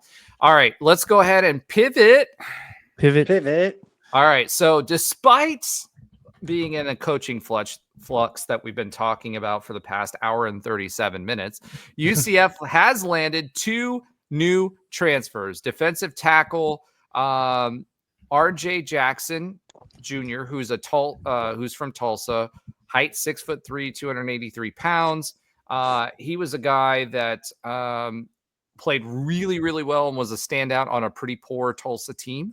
And then we also got defensive back Brandon Jacob from Maryland, height 6'1", 194. He was a 4-star safety that was a 2023 guy, and we brought him over, and we definitely needed some safety help this year, as evidenced by our safeties and then who we lost as well. So, Alan, do you have anything on RJ Jackson Jr.? I think he was a pretty good get for us as far as defensive tackle is concerned. He needs to put on a little weight, 283 pounds is really skinny, and I think he has 2 years left, if I'm not mistaken. Brandon Jacob, I think, was a really good get. We'll see, whether he goes the way of the other Maryland players that we've had for portal transfers, like Scissor Ants and a few others. But I do think he was a good get for us. What do you have on both of those guys? Yeah, RJ Jackson is definitely a good get for us. He's a true sophomore, so you're right in that he has 2 years of eligibility left. This is a guy that's from Norman, Oklahoma. Actually had was fairly under recruited in high school, actually got offers from all the service academies and a couple other group of fives. And his freshman year, he played very sparingly, only played in a few games. A lot of it was on special teams or, in kind of garbage time for Tulsa. But last year, he sort of had I would say like a mini breakout, 35 tackles, 2 pass breakups, 3 sacks. He also had 4 tackles for loss. So he was a guy that, really started to come out of a shell his sophomore year, which is, really when you expect to see it. I agree with you that he could definitely add some weight. But defensive tackle, as we all know, is a huge position in need when you talk about Lee Hunter transferring, when you talk about Matthew Alexander transferring.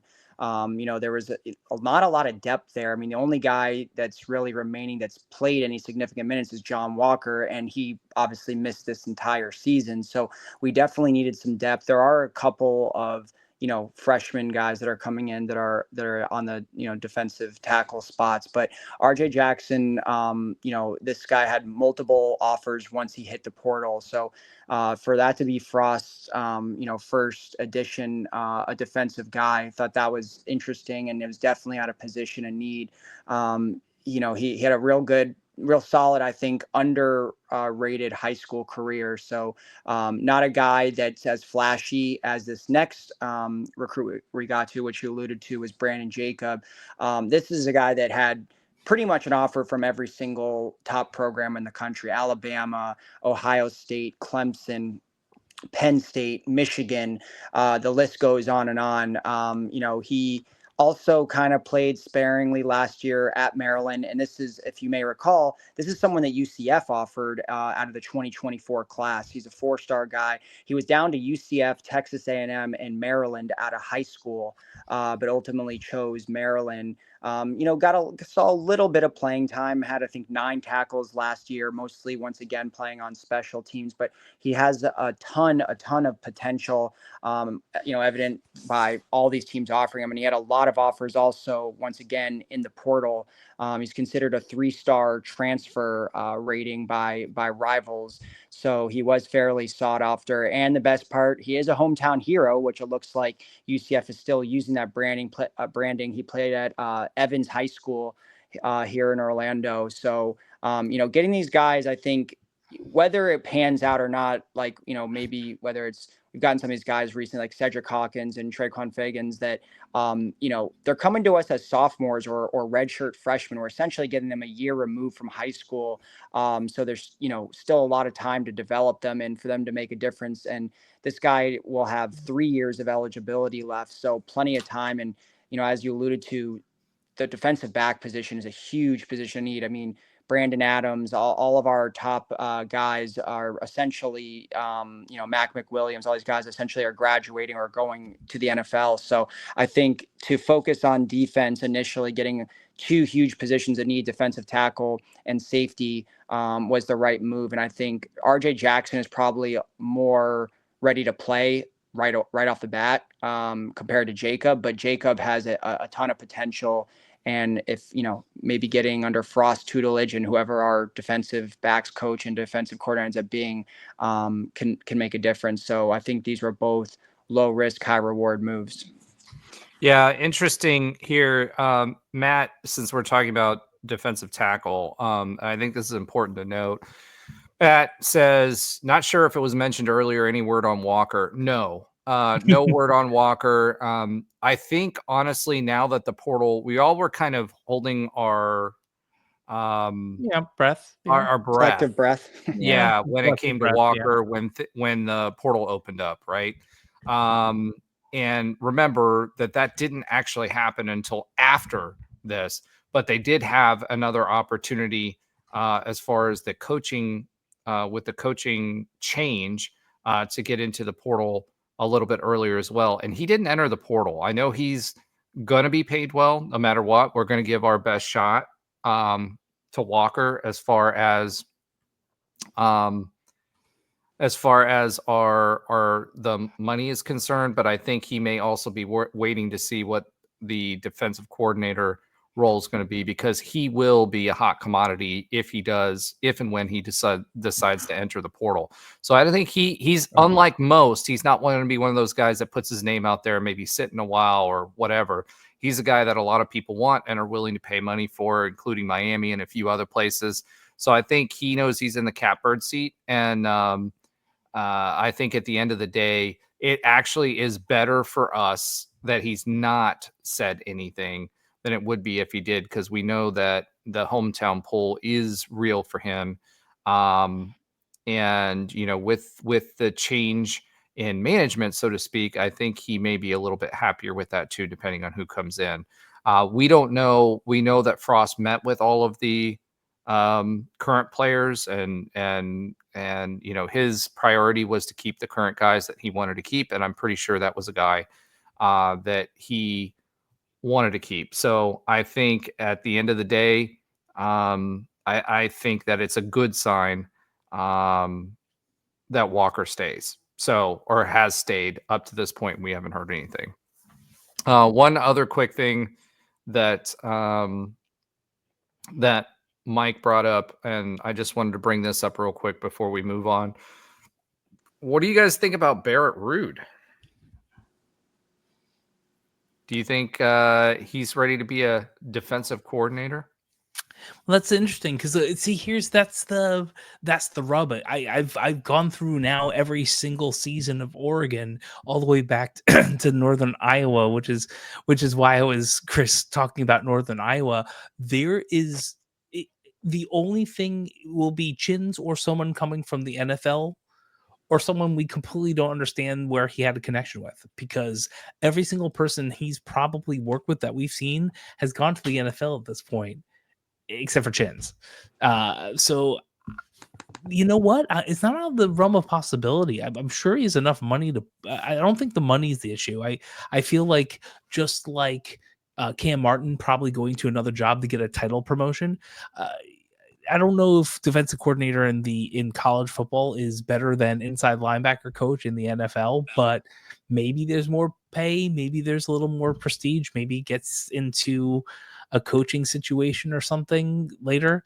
But I feel like it's possible.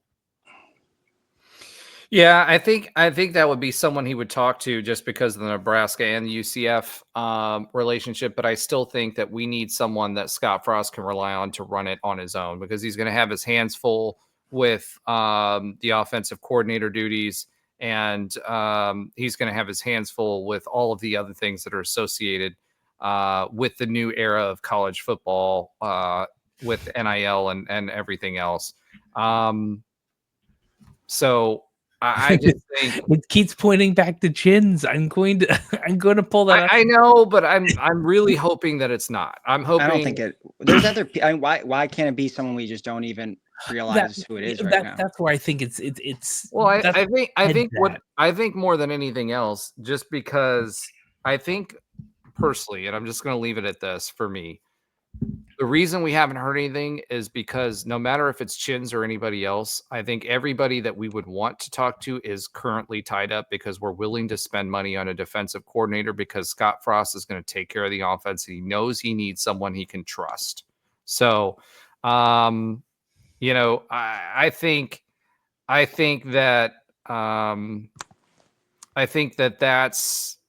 that's something that he needs, and he needs to have some sort of separation so he doesn't end up in the same situation that he did before. All right. So sounds like Rudd is getting a little run here too with everyone. And roundabout, I think most of us agree that he isn't the answer. So, all right, let's go ahead and pivot. How many pivots are we doing? All right. So we're going to be talking about some other NIL related news and transfers from UCF. Looks like JUCO signee running back Wayman Jordan didn't officially sign. Now, he was pretty highly recruited coming out of the JUCO ranks. So we're hoping we can hang on to him as well. We talked about him last week. I think he would be an exciting addition to our backfield, although I think we have some pretty good talent back there now as well. The interesting thing to me is, one of the things that Frost was really successful with was 2 back sets. And we're going to need running backs to be able to rotate, especially if he runs that speed offense.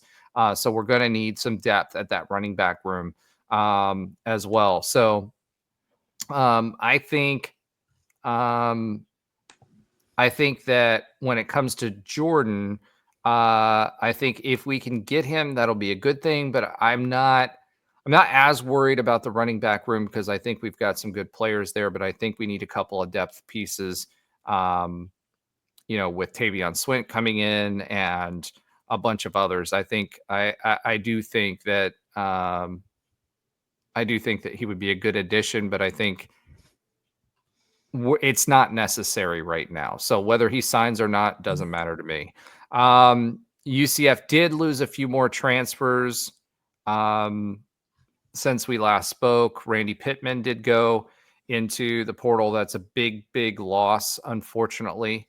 I was excited about him, but we've got Kalen Fox that's out there as well. He was a highly recruited 4-star as well. We got him to flip to come to UCF, and it was actually interesting. There was another Twitter personality that was out there, and I'm not going to call anybody out by names, who was saying that Fox's ceiling was not as high as what Pittman's was. I think Randy Pittman is a star in the making. I think he's going to make it to the NFL, and I think that he definitely is going to be a success wherever he goes. It's sad that he left, but I do think Fox can become a replacement. And remember, we do use pass catching tight ends as well. I think he's got the size for it. He's got the talent for it. That Twitter personality got into it with his mom, and I think that she made a good point, which is, how can you say what someone's ceiling is without them even having a snap of football under their belt? So I think that Fox will give us an opportunity there to continue to get better. And I think there'll be some other people that we bring in as well. Defensive lineman Lee Hunter, we talked about that earlier. I think that was just, guys, Lee Hunter was staying here. He just got a dump truck full of cash, dropped at his doorstep. And I don't blame him. He's got a kid now. In this era, unfortunately, it is what it is when it comes to the portal. The other thing about this is, and this is something that was brought up as well. I think Brandon actually brought this up, Brandon Hellwig. If you don't follow him, you should. If you aren't part of the Rivals message board, I would encourage you to be that. But Lee Hunter, what these schools are doing is they're basically saying after 2025, it's going to be a new regime or a new way of doing things and bringing it in-house, and they're going to be being paid for the schools. So what they're doing is they're saying, hey, I'm going to front load your full year contract in 6 months, and then I'm going to pay you again so I'm going to write this contract into basically 6 months. So you're going to get your full NIL contract that you would in 6 months. And then when that kicks in, you're also going to get paid by the schools. So they're double dipping this year for what their payment is. And a lot of schools are paying a massive amount of money, and way more than what UCF can pay for some of these guys. So,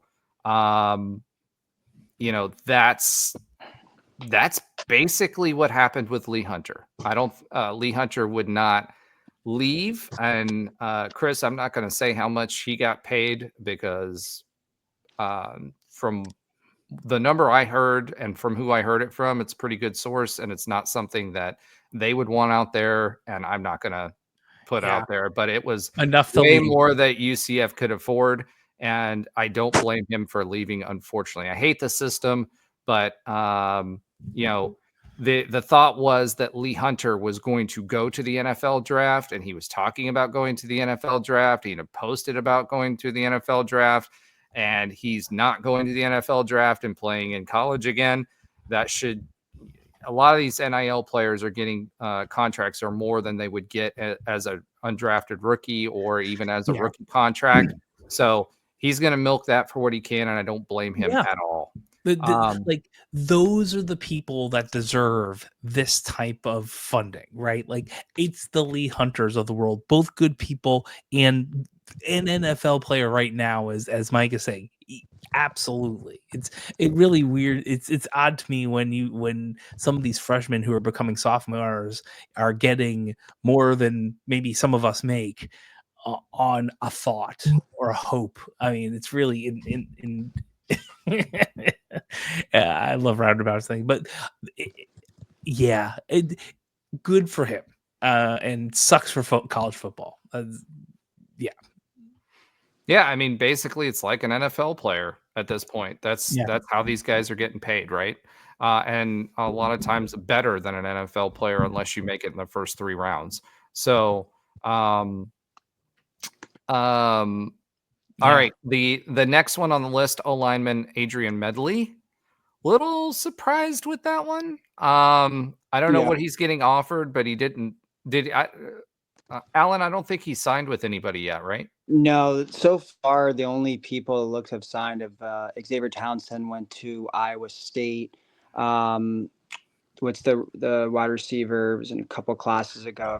I'm forgetting his name off the top of my head, but he never played at all. But he was a guy who was out of Gainesville. He had an offer from Florida too, but he signed with Middle Tennessee State. And then we saw our punter Mitch McCarthy, Tyree Patterson, correct, signed with Middle Tennessee, and then Mitch McCarthy signed with Indiana, and then we had one more Chasen Johnson originally looked like he was going to USC, and then all of a sudden flipped to SMU. Otherwise, Hunter, Pittman, these guys, as of now, are just taking visits. We've seen quite a few of our guys take Florida State visits. Randy Pittman has taken a Florida State visit, as well as a couple other guys. But yeah, they have not signed. Like Adrian Medley has not signed anywhere yet. But I agree with you. I'm pretty surprised. I thought he'd be coming back. I mean, this is a guy that's been on the UCF roster. I think this was his 4th year on the team. Has obviously been through 2 coaching staffs. Thought he would stay. I mean, he was a starter. I don't know how much of a bag he's going to necessarily get, but he was a solid, starter. So we'll see. Here's an interesting point to tell you what we're dealing with these days. Chasen Johnson committed to USC and then 2 days later signed to SMU. The Pony Express is back. Yeah. If you don't think that it isn't, and it's legal now, it is. These guys bought their way into the ACC by not getting any money from the ACC for an extended length of time. They've got money. They had money back then. They got beat down because of who they were in Texas. But the Pony Excess is what they were called after the Pony Express. They're back, guys, and they're going to be a problem as far as that's concerned. They're going to get the players that they want. And, this is, as we talk about NIL, that was one of the things we were going to talk about for this evening. Hunter is going to get somewhere around 6 times what he was getting at UCF. So it's going to be really, really hard for us to be able to compete right now. Right. Last year we had a pretty good war chest, but we went all in because Coach Malzahn went all in.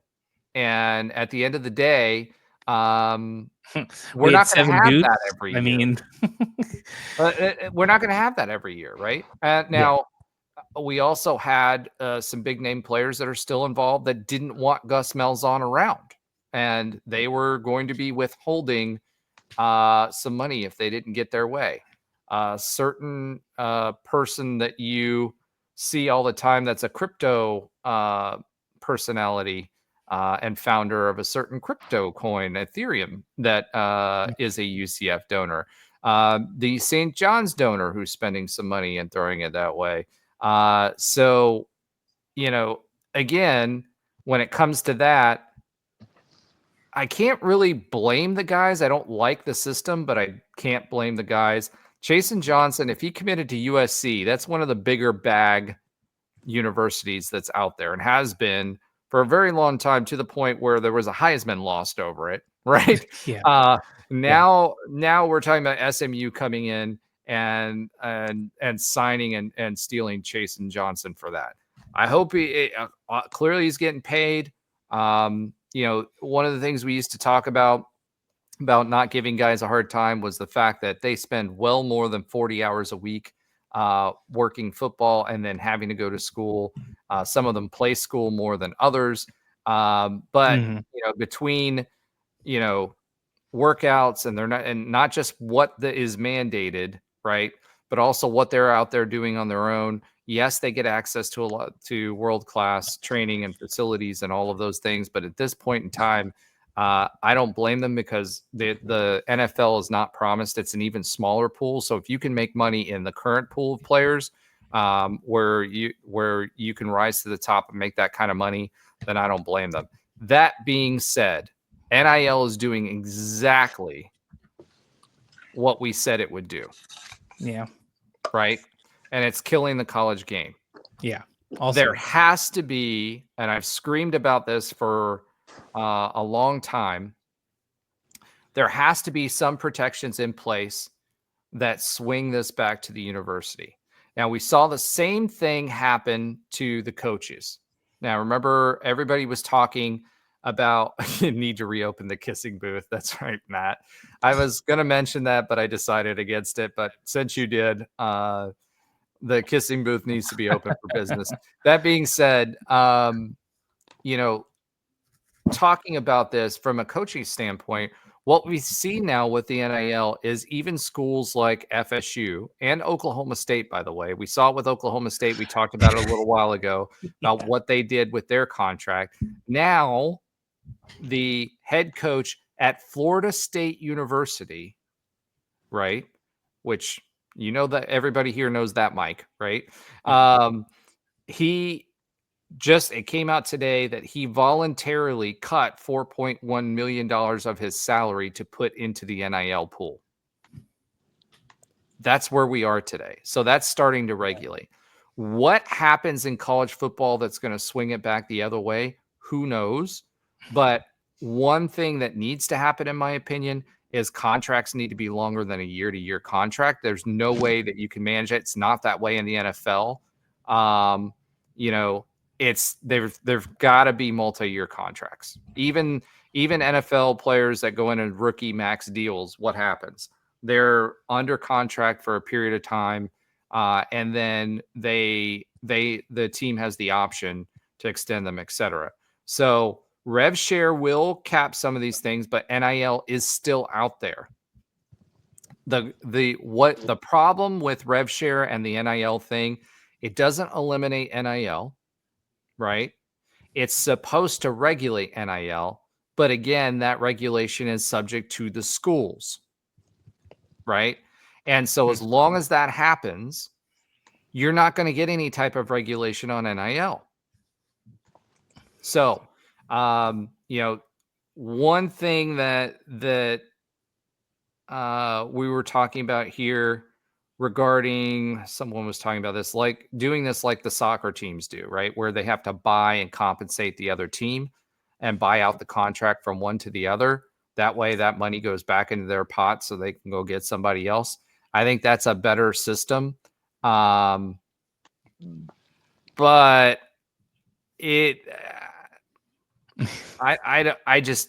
don't see it. I don't see it. I don't see this as a fix. College football has always been slow to adjust. And remember, folks, the power has been consolidated in the quote unquote power two through dollars, and they're going to leverage that.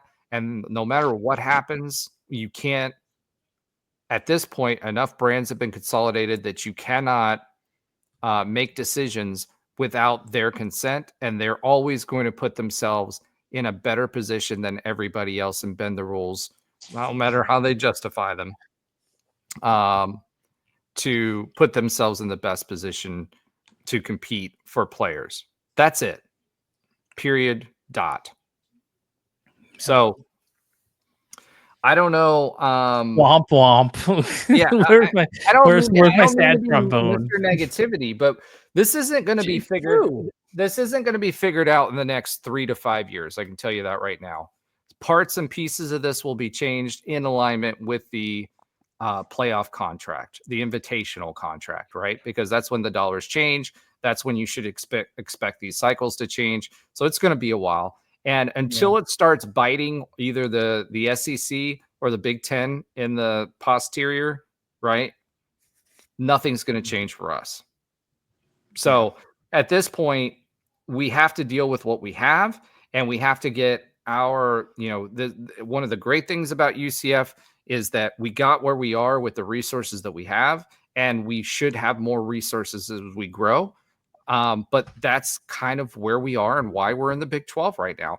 Now, within our Big 12 brethren, Texas Tech, okay, has been out there buying players and spending money as well. So even within the Big 12, I think we're in mid to upper mid tier, right, as far as what our potential is for NIL and everything else. But right now, as it stands, we are in a situation, even within the Big 12, where we've got teams like Texas Tech that are starting to swing their pocketbooks out there. Any thoughts on that, guys? Yeah, I mean, it is like, I do hate the system of what college football has become. I mean, the soul, I mean, we've talked about this a bunch of times on the show, but the soul feels like it's been ripped from it. And I've never had a problem with players getting paid, but it's just the way that it's happening now, paired with all of the just wild west of it and the transfer portal and all the things that go into it. It's just, you're right. It needs to swing back a little bit in the school's favor. I mean, it's just not fair when something like a guy like Lee Hunter wants to say, and UCF has no hope of keeping him. Do I blame him for taking 6x the money? Absolutely not.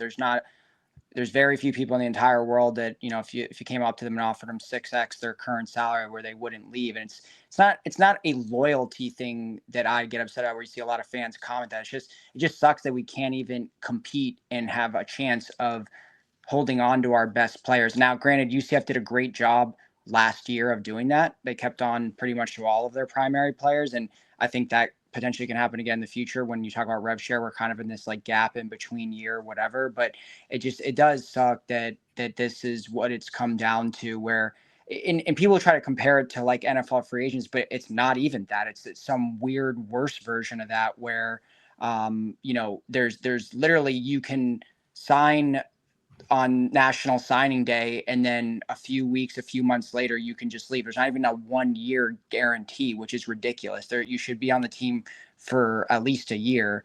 So I hate what's it's become, but yeah, until there's some sort of change, it just kind of is the way it is. But I can't blame any of our players if you're going to just be 18, 19, 20 years old, and all of a sudden you're getting X amount from UCF, and then someone comes and says, hey, we'll 6X that. It's going to be very hard for anyone to turn that down. Hey, listen, I wouldn't say no to that. So how can I, as much as I love UCF, and if I had the money long-term, I'd dump it right back into UCF. As much as I love it, if someone tells me I'm going to 6X my salary, I'm going to walk. I hate to say that way. I mean, that being said, I think there's some misconceptions, and I just want to provide some clarity around what we know publicly right now about NIL and the proposed, again, it's not official rev share, right? So as it stands right now, every team can take 20%, up to 20% of their media contract as their rev share. However, it is capped at $20 million, right? Because otherwise the SEC would kill us, right? Yeah. So that is capped at 20 million. UCF will and has committed to and will pay that $20 million for the rev share. So we will be able to compete there. As far as how that's broken out amongst the different teams, that has again been punted to the schools. So how much we allocate for football, basketball, baseball, etc., has been quote unquote punted to the schools.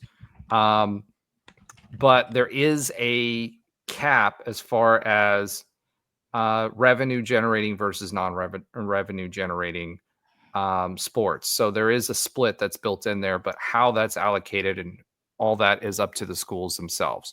Now, NIL is still allowed. NIL, however, has to be a real contract, whatever the rules are. We don't have a definition of what that real contract looks like just yet. But those requirements are being provided to the schools, and the schools are responsible for reviewing them, right? So reviewing them and saying that they're within the rules and that they're a real contract. So does the NCAA, who would ultimately govern the schools, have the wherewithal to do that? No. So where are we at? We're right back at where we were before. So if an SEC school wants to do that 20 million and wants to do the NIL, as long as they can show a real contract, whatever the anomalous definition of that is to the school, then that's allowed. So that's where we are today. Now remember that 20 million or so is only for a certain time frame, and they've allowed themselves the ability to make adjustments on that later. And again, look for those adjustments to be made along with the playoff contract, because that's what makes the most money for the schools that are involved. That's where we are with NIL. As far as how it affects us, we're going to be at a disadvantage. We have to pick and choose who we can get, and we're going to be subject to people sniping our players. It will not be as bad after this season as it was before, because of what I mentioned before of what's being offered, with double dipping basically for the NIL and then the rev share coming up as well. So we'll see how all of this goes, how those contracts are structured. All of that is still yet to come. But that's kind of where we are today, and that's why you're seeing what you're seeing today. Henderson twins, Cam Moore, Derek LeBlanc, all came back from the portal and are going back to UCF. So it sounds like they tested their value in the market, found it wasn't what they thought it was going to be, or we made a better offer, and Frost was able to change the guy's mind. But that's a good thing. All of those players coming back is a good thing. So basically where we're at today is we talked about who is going where.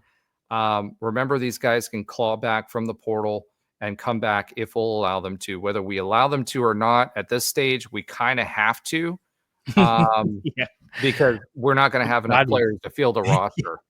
So, that's kind of where we are today. So they join, again, Nigel Kelly and Antoine Jackson were also supposed to be going to the portal, but as we told you last week, they stayed, and we've got a good contract there. All right. One more piece of news before we move into hoops. RJ Harvey named third team AP All-American, UCF's first AP All-American since 2014 with Jacoby Glenn. Free shoes. The man with the most Jordans in the NFL, Jacoby Glenn. let's talk about what that actually means and whether we agree with the third team. So third team, each level actually has 2 players on each one. So what that means is actually 5th or 6th place. Cam Scattaboo was rated higher than RJ Harvey. I don't get that. RJ Harvey was a better running back. Now, granted, Genty, the kid from Iowa, Genty could make a case. The kid from Iowa could make a case, but I'm sorry. I think first or second team at the very least for RJ Harvey. He obviously got hosed by how we performed this season as a team. Yeah. And actually the last 2 seasons, because he could have been a Heisman hopeful had we had a decent season the last 2 seasons. That's my take on it. I think he's a better player than a lot of those guys. Yeah, I mean, I think you're right. He deserved at least second team, but Yeah. we see this in every sport for every major award, MVP of, professional leagues. It very rarely goes to teams that are 4-8, 5-7, whatever it is, that under 500. So, unfortunately, it's not always just an award that is purely about talent and production and what you did on the field, but it is still a great honor to have an All-American for UCF. Like you just alluded to, we haven't had one in over 10 years. So to have one in a Power 4 conference is a pretty cool thing. So I think after last year, when he didn't even make an all-conference team, for this year, him to make all-conference, then be All-American, was a great step forward for him. He at least was recognized. Maybe the only area where he kind of got even more screwed was not being a finalist for the Doak Walker Award. But other than that, it's still awesome to have him, as basically, they're saying he's a top 5, top 6 running back in the country. But yeah, I agree. He should have been, I would say, at least second team. Yeah. Go I ahead, was Doug. just saying, Scattaboo, look at Cam Scattaboo versus without him in the game versus us. Like, we looked like we should have won that game without him. So but Genty and Scattaboo, and definitely I see why not the first, but I 100% agree with that he should have been second. And it is one of those what ifs, unfortunately, and we don't always get those. But I like, just imagine RJ Harvey with a Frost offense. Well, it didn't even have to be a Frost offense with some more wins. He did enough on the field on his own to be considered the first or second best running back in the country, right? Numbers wise, second. He beat statistically many of those guys that were in front of him. So I think from my seat, I think it's a travesty. It's a political thing, and the winning teams have what they have. They have visibility. They have they're not relegated to ESPN Plus.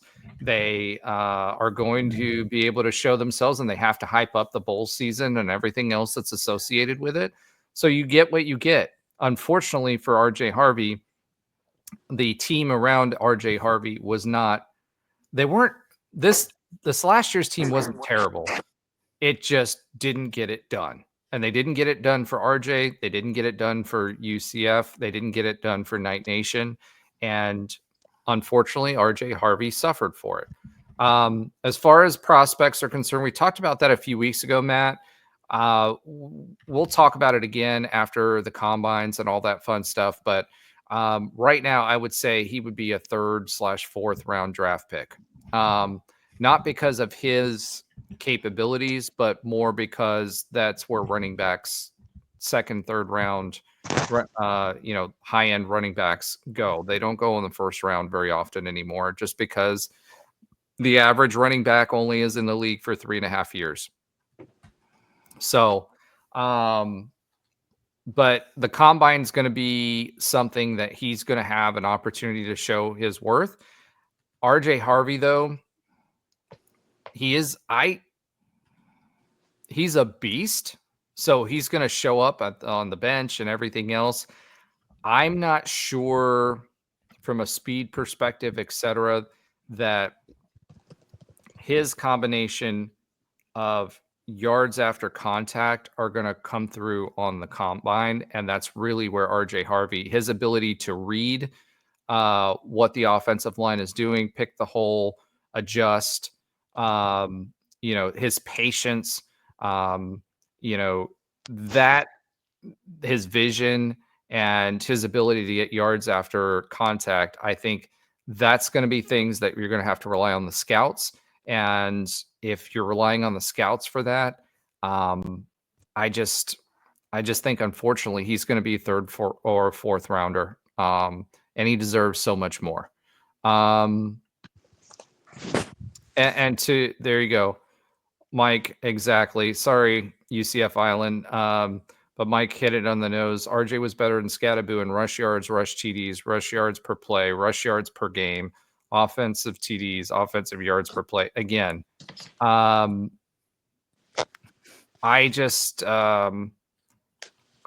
think that he just didn't get his due. And Matt, I agree. His strength is his vision. That man, he's hard to bring down, and he has the ability to read the line of scrimmage and go where he needs to go. So, all right, enough about that. Let's go ahead and pivot, because we're 20 minutes in, because I could talk about this all night. Yeah. And let's talk a little UCF hoops. So UCF, finally, we beat Tulsa at something. And we've beaten Tulsa at home, just not a lot. It's always been the road. Like, if we're in Oklahoma, we're not beating Tulsa. But I feel a neutral site game, this is good. Well, I think that we beat. Personally, I think at this point our roster is talented enough that we beat Tulsa wherever we play them. We have eclipsed Tulsa at this point. It's so sad we have to say that. Well, I mean, we should have been better than Tulsa in the AAC. We should have been better than Tulsa in Conference USA. We were better than them. They just had our number. There's a difference. Well, but that's what I'm saying. It's like, I mean, I don't know if you guys remember the Tulsa football. Well, I'm sure you guys do. I'm not sure everybody does. The whole championship game fiasco with the whistles, and it started there. That's where it started. So ridiculous. But either way, it was funny because in our text talk, I was complaining about Coleman and how he was starting yet again, and he goes off. So I think what I'm going to do is anytime that he starts, I'm going to complain about him in our text talk, because he went off with a season high 20 points. Jordan Ivy Curry, 16 points, 4 assists. TM, I love what I'm seeing. You've heard Ben talk about him. You've heard me talk about him. He's so important in what we can do defensively, especially because teams like Tulsa go off from the three every single time that we play them. And it's because we're over helping on our help defense and we're missing guys at the 3-point line. And that's a key part of our defense that we have to figure out. Chiem is a big part of that. Right now, Chiem still needs help. And that's because he isn't boxing out properly. And when we over pursue on that help defense, we're allowing someone to have an extra pass. And listen, the scouting is out on that. Like that's not going anywhere. Once Chiem figures it out, it's going to be really hard because we've got some good height on the rest of the team, right? So our guards are long, our 3s and 4s, and they're able to play both. So we've got good defense. That's one bugaboo that we really have, that and the boards. And once Chiem figures that out, he's going to be better and better. This game, he had 14 points, 8 rebounds, 5 blocks. Hall had 14 points and 6 rebounds. Darius Johnson had 9 points. UCF shot 46.3% from the field. We did our traditional slow start because we go bombing trays and miss them. And the crazy thing was Jordan Ivy Curry got 8 of those points late in the game, right? Tulsa shot 42%, so about the same. We shot 36% from 3, while Tulsa shot 43%. Number 0, whoever that guy is for Tulsa, he was shooting lights out from 3. I mean, just everywhere. But UCF forced 11 turnovers and won the turnover battle. And again, assist to turnover ratio is a big indicator for wins for any basketball game. And UCF won that battle handily, right? So 17 assists for Tulsa, 19 assists. Anytime we get around 20 assists, we're going to have a good game. And as far as turnovers are concerned, all right, and free throws, that's the other thing that's different about this team. Free throws are much better under this team. Shot 75% for this game, which is going to allow you to extend games and allow you to stay in it even if you're playing from behind, which UCF up to this point has demonstrated that they can play well late in the game, with the exception of LSU. So that being said, I'm looking for the assist to turnover ratio, 19 assists to 5 turnovers. And we usually have higher turnovers than that. We hover around 7 to 10. I think our average is 8 for the season right now, which is low when you think about Johnny Dawkins' teams of the past. A lot of that is how we're attacking the basket and having multiple ways instead of just a stagnant half-court offense. And we're finally starting. We just outscored them points in the paint. Now, something to think about. Yes, Mike. Darius Johnson is playing. This is peak Darius Johnson. Yeah. In the past, Darius Johnson, he got a little frantic. He had turnovers at the end. His 3-point shot. I don't know if you guys remember from past years listening to us either last season or the year before when we were on Nightline. He changed his shot mechanics quite a bit, and it finally came through for him this year. When he first started, he shot the ball really, really, really flat. And when you shoot the ball that flat, it's going to be really hard for you to make a lot of points, especially if you're shooting over other people. Then he went to a rainbow shot, and he was shooting it through the rafters and then trying to get it in that way. And this year he got it just right. And he's hitting from all over the place. He hits the roof now in his threes. Not as bad as it was the year before. You need to go back and watch the previous game. They were definitely rainbow shots. And to Mike's point as well, Chiem is currently ahead of Falls blocks per game pace when he set the school record. So Chiem is a special player, and he's moving his game along, and his learning curve is a lot steeper than what our past players have, including Taco Fall. I think that as he learns to play within his body, he's got better endurance than what Fall had and some of the other 7-footers that we've had, including Ben Stout, who's not on the podcast tonight. But yeah, for those of you that don't know, Ben Stout is, I think, 7'1" or 7'2". So that's why we always say he's the tallest man in podcasting. But this team, as we, we'll have a preview with some other players, former players that are going to be on the show with us to preview the conference season. But this is going to be, really, really interesting. I think the biggest problem UCF has is we're not going to be able to go like some of the games that we've had and go 0 for 9 from 3-point to start the game. We're going to have to pivot and transition to driving the paint earlier than what we have done in the past, because that's really been a big part of our slow starts, is when we're picking those shots and shooting those threes. And Donnie Jones used to allow that, and so does Johnny Dawkins. Johnny Dawkins says shoot through them, and that's not going to work when you're playing Big 12 teams. So It'll be interesting. We'll have one more game before we get into conference, but we'll have a full preseason or conference preseason, not conference preseason, conference preview for you at that point.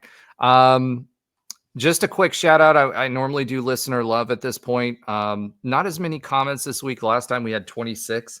But I think we're getting most of them out on the lives, which is awesome. So I love all the comments here. Just a big shout out to all of you that are participating and are doing this with us weekly. It's a lot more fun when we get to engage with you directly. Unfortunately, these go a lot longer for you guys, but I think you guys are sticking with us, which is good. So we'll do that as long as you can.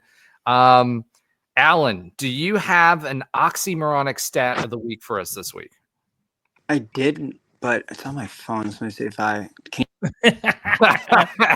That's funny. No, I don't think I'm gonna be able to get to it, so I'll have to do it next week. Yeah. All right. I already put mine in. I was going to start going to, since we had who is the famous people who are the OC and DC of Kansas State last week, I was going to talk about Northern Iowa and like the head coaches and people from Northern Iowa, but we already pulled that out. So that's that really was what I was going to do. So we already put it out there. All right, awesome. And then the quick, so I guess we'll go ahead and pivot to the quick update on other UCF sports that Alan does not watch. That's right. Which right now includes women's basketball. Yes, correct. So women's basketball, I believe, is 9-2 at this point in the season. It's crazy if you go and look at the Big 12's stats. There's a ton of 9-2 teams and 10-1, 11-1 teams that are out there. We really don't know what we're going to get with women's basketball yet. They've done really, really well at home. I can tell you they're going to get tested early and often when it comes to the Big 12. You've got 3 ranked teams in the top 14 right now, and you've got 2 or 3 on the outside looking in as far as the votes is concerned that should be moving into the top 25 shortly thereafter. So the Big 12 is as good a basketball conference as it is in men's. It's also a great women's basketball conference. So here's a good stat that Mike brought up. Here's an ironic stat. The only team in the Big 12 with a losing record is Arizona in men's basketball. So that's kind of crazy. In women's basketball, it's Houston. Like we're 7-2 and we're in like 11th place. So, yeah, but we're tied. It's not for 11th. They're 10th. It's there's not a lot of losses except for Houston. They're not doing good. But that's Houston. That's typical. In women's basketball. Maybe. Yeah. So you're right. So we've got Kansas State at 11-1, Kansas at 10-1, TCU at 10-1, West Virginia at 10-1. West Virginia is ranked, by the way, as is Kansas State. Oklahoma State 9-1, Texas Tech 10-2, Baylor 9-2, BYU 9-2, Colorado 9-2, Utah 9-2, 7-2, 7-2, 9-3, blah blah blah, and Houston is 3-7. Yeah, it's and Arizona State is 5-5, and the Wildcats are 9-4. So they're at the bottom there too. So yeah, but at the end of the day, like I said, this team has some pieces to it. We were recruited well. Satia Messer has actually recruited really well. Got some good portal players, some highly rated new kids. We actually are shooting 3 better this year than last year, and last year's point guard shot the 3 really, really well and moved on to another school. But she led the team in points, etc. And we've got better players this year. So we still have a ways to go. We've got some length on this team, but they're young and they're coming together. So it'll be interesting to see how they do in conference play, but it's going to be tough sledding in spite of the out of conference games. And the next one we have up is not really going to be much better. I will say this one other note on other UCF sports that Alan does not watch. The softball stadium did get, first of all, happy birthday to Coach Bear. Yeah. So shout out to her for that. Number 2, the UCF softball stadium at the Plex did get chairback seating for the entire stadium. So it's all gold chairback seating. So if you love the gold chairback seating in the Cabana, you'll love the Plex. But UCF softball should have another good team this year, so make sure you go out and support them as well. That's going to do it for this evening for us. We are 2 hours and 34 minutes in. I just wanted to say I appreciate everybody for commenting, sticking with us. You guys make this a lot better. Yeah, Mike, absolutely. Malachi Boone, who is a football recruit, was also an All-American for baseball. That was announced this week. He was announced as an All-American for baseball. So that's going to do it for us this week. Please make sure you're like, subscribe, share our content. This will go back up. And if you want to listen to any of this or play it back or whatever, tell your friends. It will be on all of our traditional podcast channels as well, Spotify, Apple, Spreaker, et cetera, et cetera, et cetera. Make sure you're sharing, telling other people about our show. We appreciate all of your support. Go Knights and Charge on. Charge on, baby. Are we not going to say subscribe and all that stuff that every I've been influencer saying it does? throughout the show. Like, subscribe, button. all of the things.